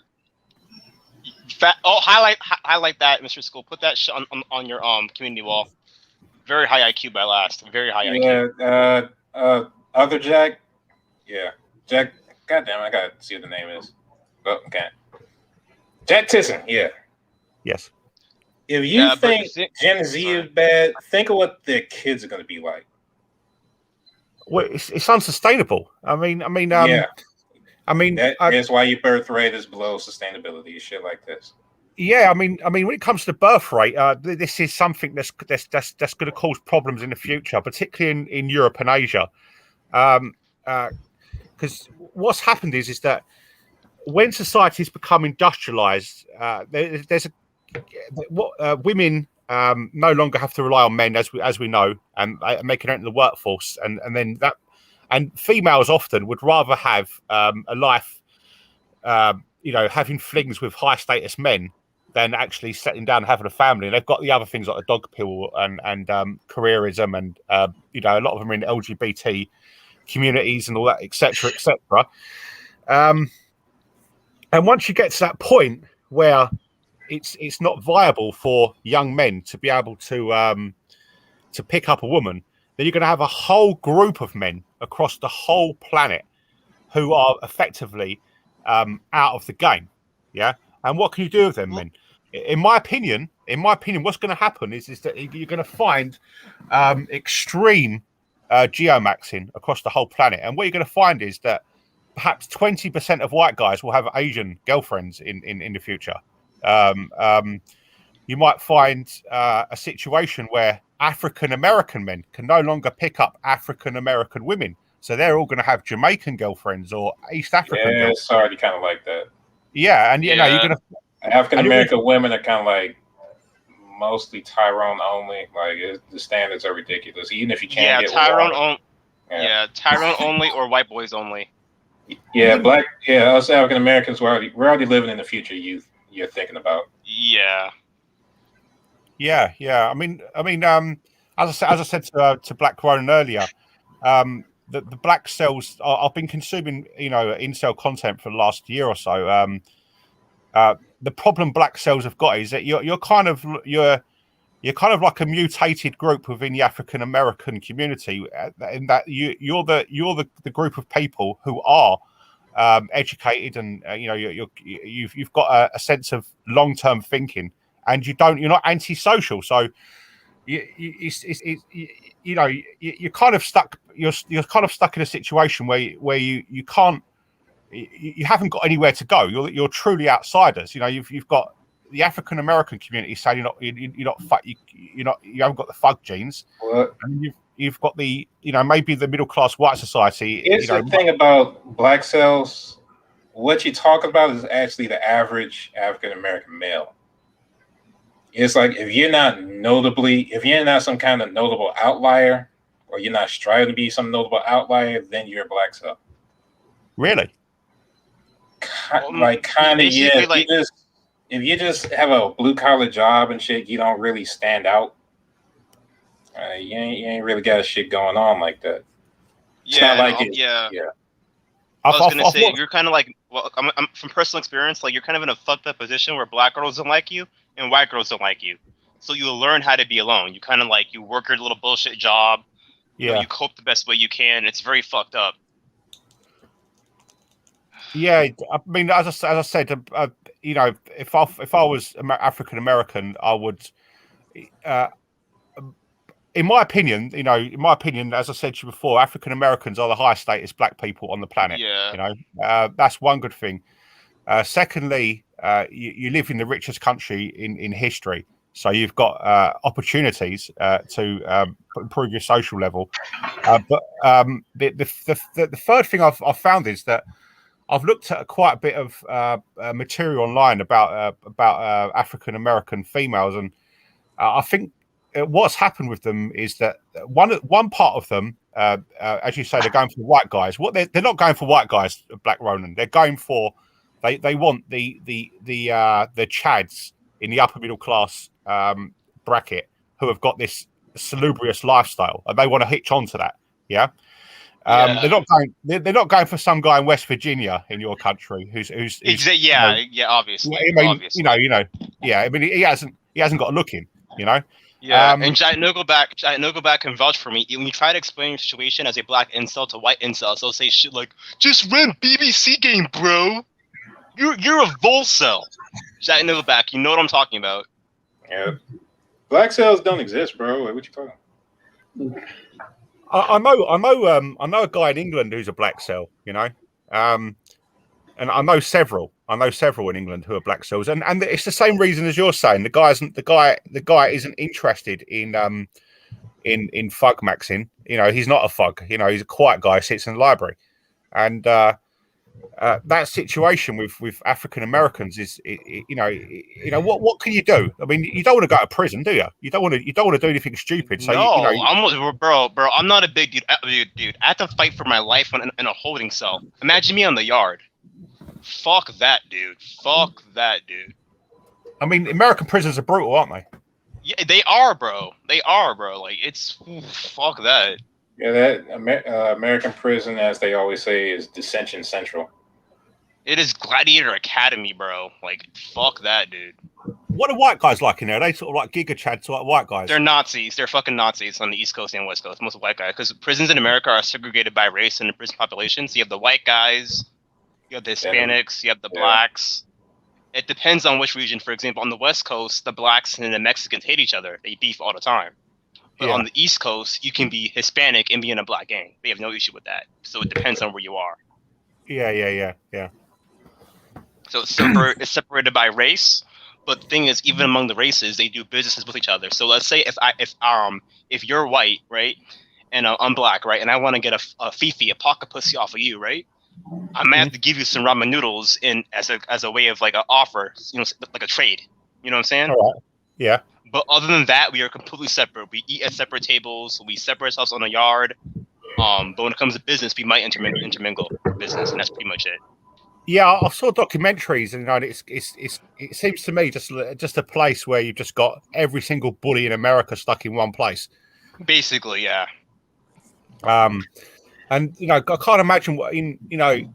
I mean, I you know, I'm not being egotistical. I wouldn't give a fuck. You know, I mean, I'll be okay in there. But you know, I can't imagine what it'd be like to be a vulnerable young man stuck amongst that type of caliber of individual. You know, it must be really hard. Yeah, American prisons are basically just adult babysitting. They're basically where America sends all their poor and the mentally unfit. And if it's a private prison, where they can make a buck off of that. Yeah. And it's pretty sad though, because like a lot of these men will go in there for nonviolent crimes. Because for a long time in America, marijuana was illegal. Yeah. And yeah, this thing in America called the fucking gay ass war on drugs under Nixon and shit. It was like we had like SWAT teams kicking motherfuckers' doors in, arresting folks in large numbers, and that led to a lot of people getting locked up. And a lot of those men aren't getting like forgiven, you know what I'm saying, getting their shit expunged, even though marijuana is now legal. Yeah, and who was a major supporter of that too? Joe the bitch ass Biden. And Trump? Reagan. Oh yeah, Reagan's bitch ass. With that and Kamala Harris. Yeah, Kamala Harris. I'm saying this right now, bro. Who's rather get caught with an eighth by? Kamala Harris or Batman? Who'd you rather get caught with weed by? Kamala Harris or Batman? Like Harris. Kamala Harris, yeah. All day, like facts. I'd rather get my arm broken than get locked up. Like fuck that. Yeah, but if Batman gets you, then you got your arm broken and you're still going to jail. Shit, if Batman gets you obviously coming back out in like a week. Exactly, like. And then Batman barely goes into the station itself and just leave her fucking broken, crippled ass outside. So, what a terrible situation, though. You know, I mean, welcome to America, like shit. You know, I mean, I just find your country fascinating, and I to me, America is just this magical place. America is a fucking open air asylum with 300 million, Facts. with 300 million patients in this motherfucker. I swear. Facts. Yeah, but you just got so much. You got so much history. Recent history. So many things have happened there over the last few, last 100, 200 years. It's just an amazing place. Yeah, I don't know. Maybe so. America is like a constant war between all these groups and forces that never ends. Like it's constantly conflict, man. It's like it never lets up. It's like, yeah, it's entertaining from the outside. If you're on the inside and you actually know how to look close, you wonder, like, everybody's fucking insane. Yeah, it's quite stressful and exhausting being here. Yeah, because you've got these problems with at the moment, you've got this problem with Trump and all that. So you've got a big division over in America, haven't you? Yeah, I mean, in my city, kind of always like that though. Yeah, in my city, when Trump got elected, there were actual like riots back in 2016. People were flipping cars over, cars were on fire. People were spray painting like "fuck Trump" and like the anarchy sign all over the buildings in downtown. Like it was bad. They had to call the police, the riot police and shit. It was America. I guarantee you, all those people voted Biden too. Like I remember one time. Yeah, I remember when during the George Floyd riots, I saw this on like on TV. There was this white dude who was wearing all black. He threw a Molotov cocktail at a cop. Like he didn't give a single fuck. I know you're crazy. America, you don't give a fuck. Like we'll turn up in a heartbeat. Like, you don't give a fuck. That dude was all blacks. The thing about those riots is you don't know who's an agent. You don't know who's an agent provocateur. Who's an actual like. That's the problem. Not only that, but it's like with the same thing. It's like a lot of these people are just getting riled up over they don't know what. They just get riled up over things that they think they should, or that they've been told that they should be riled up over.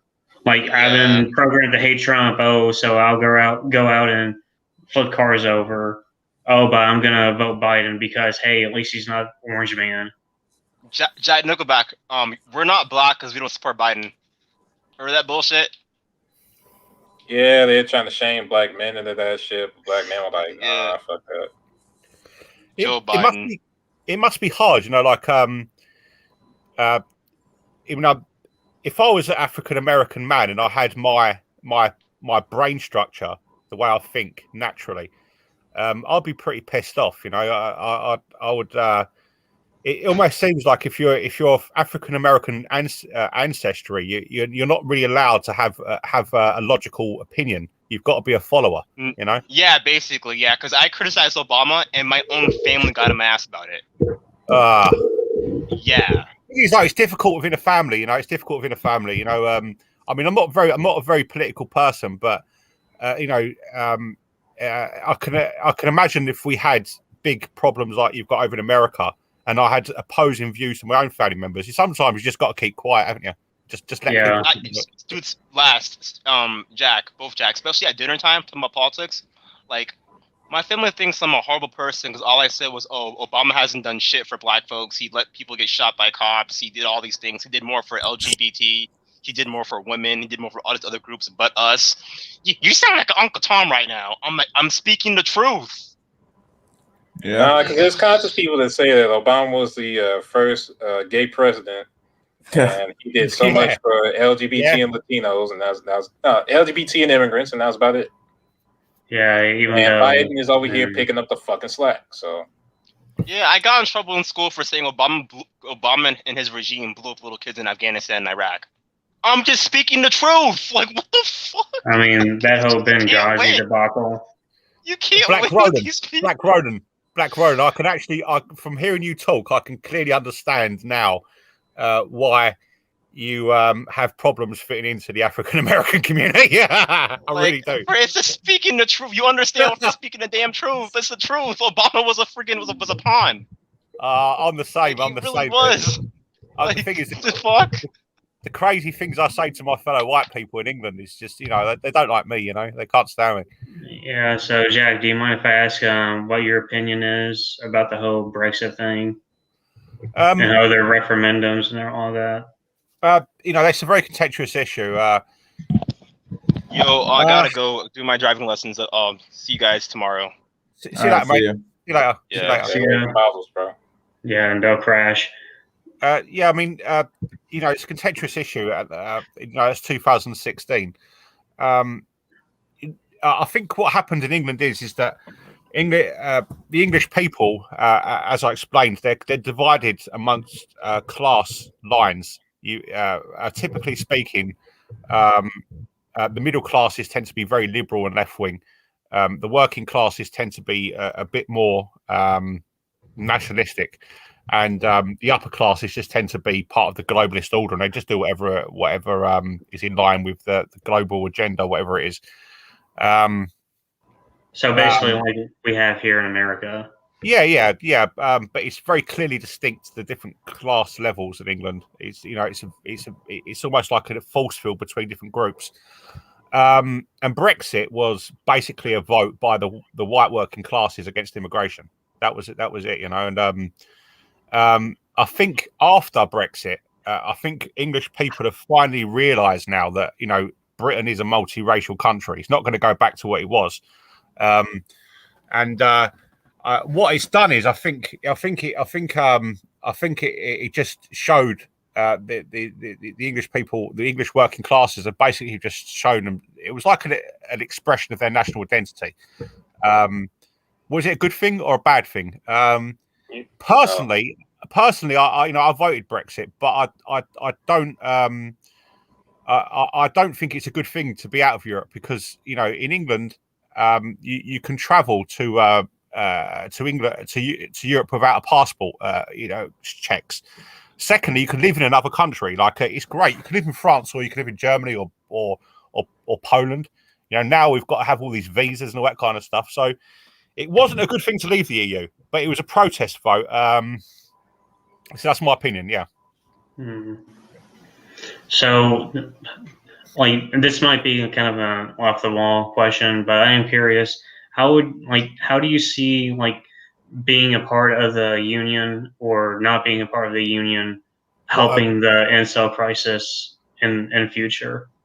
Oh shit! Does it even have an impact on it? Well, when it comes to the incel crisis in England, I think it might be similar to what happens in America. The problem that the average English incels got is that the English females don't want anything to do with him. They're only looking for this they're looking for the Giga Chads. If you've got an open door policy with European countries, then there's a potential for English guys to match up with Polish girls, Latvian girls, Romanian girls, etc., etc. So it could actually reduce inceldom within England, because they can bring them in from the European mainland. Now they can't because of this restriction. I mean, I had a similar situation. I was beta orbiting this Russian chick for a couple of years, and I was trying to bring her into England. You just can't do it, because British immigration laws now are so tight. So from the incel perspective, I would say it's going to be negative getting out of the European Union. Yeah. Yeah, because you can't. Go ahead. You can't bring them. You can't. If you can't get your own women, you've got to. If you can't attract your own females, right, then you owe them no loyalty. Do you agree with that? Absolutely. Yeah. Yeah. I don't mind going with an East European girl, but I can't bring an East European girl into the country now because of this immigration law. Yeah. So in a way, the European Union, us getting out of the European Union, is making it worse for incels. Yeah. Well, it's the old you cannot solve the reproduction crisis and have a feminist government at the same time. It just does not happen. No. You That's can't. a good note to, you can keep going. I'm gonna probably end the stream pretty soon, so let's wrap things up here, guys. Okay. You keep talking if you want to keep talking, Jack. Go ahead, Declan. Yeah, I mean, it's about to say it's been fantastic talking to you, fellas, and in particular because I've got a strong affection for America. It's just great just to meet up with American people. I really like you guys. All right. Nice having you on, buddy boy. I'm gonna go ahead and kick you out of here. We're gonna do this tomorrow, so if you want to hop on tomorrow, it'd be pretty cool, I guess. Pretty cool, Yeah, pretty cool man. guy. So Yeah, jump onto the 10-hour stream tomorrow. oh god. No, man. The 48-hour stream starting tomorrow. Oh yeah, 40 hour. I'll be on. Yeah. All right, Jack. See you next time, buddy. Okay, see you later, gentlemen. Yep. Jack Nickelback. No, the other Jack now. The other Jack. Ha. How's it feel, Jack? To be the other First Jack. of all, fuck you. I'm the other Jack, and I was here first for like 7 months. God damn. Jack Nickelback. How's it feel, buddy? Fucking All right, Jack. name hypergamy and shit. Oh my god. All right, Nickelback. All right, Nickelback. That's your new name now, Nickelback. I don't know. Black Jack. It sounds kind of like a cyberpunk cool sort of shit. There you go, Blackjack. There you go. Yeah. Boy, you got any last word for the stream, buddy boyo? Yeah. The as always, the only solution for all this shit is to replace women. There's no getting around it. Cat girls or robots, right? Cat girls are death, basically. Dang, death. You're not even putting robots in anything anymore. But robot cat girls, I don't know. Robot cat girls, fuck, man. All right, dude. See you next time. Uh-huh. Last but not least, the last one. Always. Somehow Yeah, it man. happened this way. Yeah, man. That was a pretty good stream. Yeah, that was pretty fun. That was nice to have somebody new and come on and then get some new insights about. I'm always more interested about what's happening in other countries, especially in the West. So it's nice to have someone a new perspective come on and put new ideas into the stream and stuff like that, which is nice. Yeah, man. But last words, as always, Exodus Revolution, comrades. All right, buddy boy. See you next time. And then there was one. All right, here we are. Oh, fucking Christ, Grim. No lives matter. Blue balls matter. No pussy, no peace. I can't breed. We live in a big business plan, bros. Yeah. Oof. Incel Kumbar. Incel, I can't coom. I have no hands and I must coom. Incel. Take me behind a shed and put a bullet. God damn, wait a minute. Oh god. Only females should be allowed to immigrate to America. Might work. Meteor. All right, well there you go. Brutal. So will Saffron come on tomorrow to debate Judge GBW again? I don't know. He wasn't here today, which is weird. Surprised. But it was a pretty chill stream. Pretty good stream actually. First good stream I felt good about in a long time. So I felt good about the stream. Pretty good. Oh man. Whoa. Not reading that one, Dope Panda. Yellowstone 2024. Fuck. Chad Key Breedkey. Yeah. Everybody type Chad Key Breedkey in the chat. Chad Key Breedkey. And subscribe to American Black Pill's channel. He's right here. I'm not going to post the channel in the chat. I don't have it on hand right now. But yeah, subscribe to American Black Pill. Subscribe to Drolic. He has a small channel, I believe. Subscribe to Drolic's. Who else has a channel? Who's on here? Can't tell. I think that's really it. I can't think of who has a channel on here. Give me more shout outs. Anyone here have a channel that's worth a fuck to watch or what? I don't know. Who has a channel that's like worth a fuck?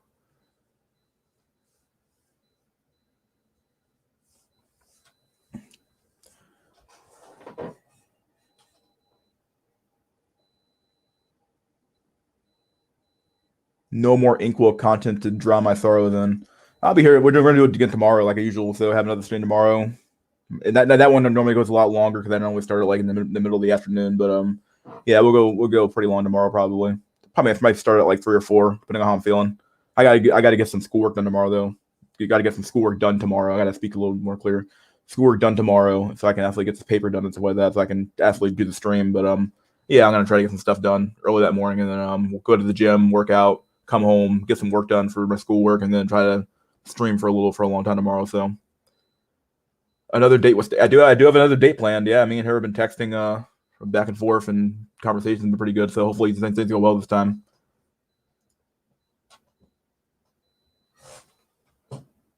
A mystery Tyrone, Chad, what do you want to call me, all right? 31 people still in the chat. Holy shit, that's a lot of people still waiting around here. What are you guys waiting for? Get the fuck out of here. Get the fuck out of here, boys. Got fucked by Tyrone while we were talking. Maybe. I don't know. Tyrone maxing. No incel contact now. Must search YouTube for another stream. Oh, God. Mystery Tyrone has a date. Not tomorrow, but I do have another date with this girl. So, like I said, the dating apps tend to work for me. I guess I don't know what the fuck it is, but like Tinder fucking never worked, but Hinge fucking does for me. I don't know what the fuck it is about that app, but it works. Please dig a ditch and throw me in. I'm on my way, dude. We're staying, boyo. Got 29 people still laying around here. Holy shit. This has been actually a pretty good stream, actually. There's a lot of people that actually stayed and watched for like 43 people. It normally drops down to like 20s at some point, so pretty good stream, I guess. Grim blowing his head off. Yeah, typical stuff.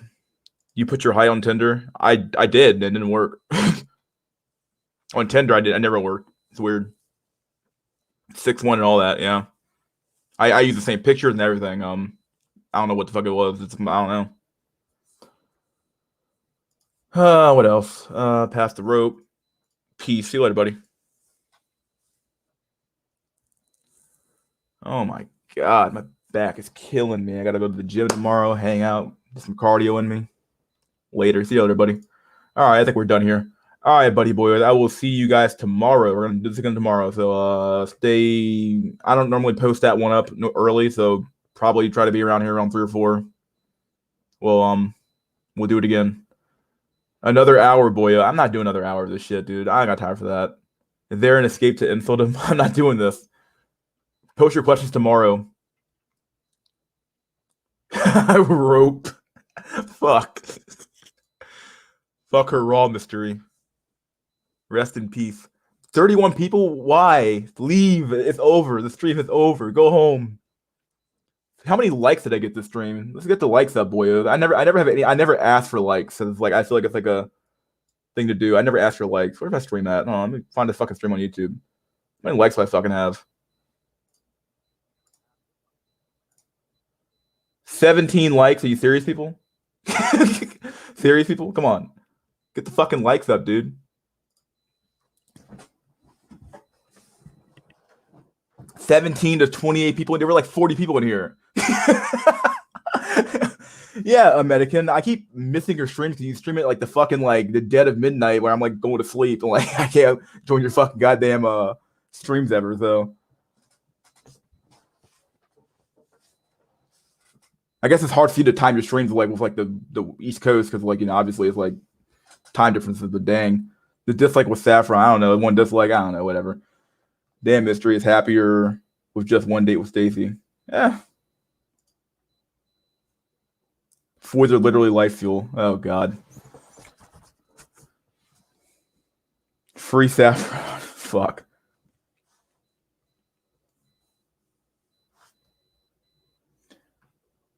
All right, buddy boys. I will see you guys tomorrow. I have to hop off here. I have to hop off here. All right, dude. I'm going to sleep pretty soon. Probably going to do some work, but I'll go to sleep. All right, dude. See you guys next time.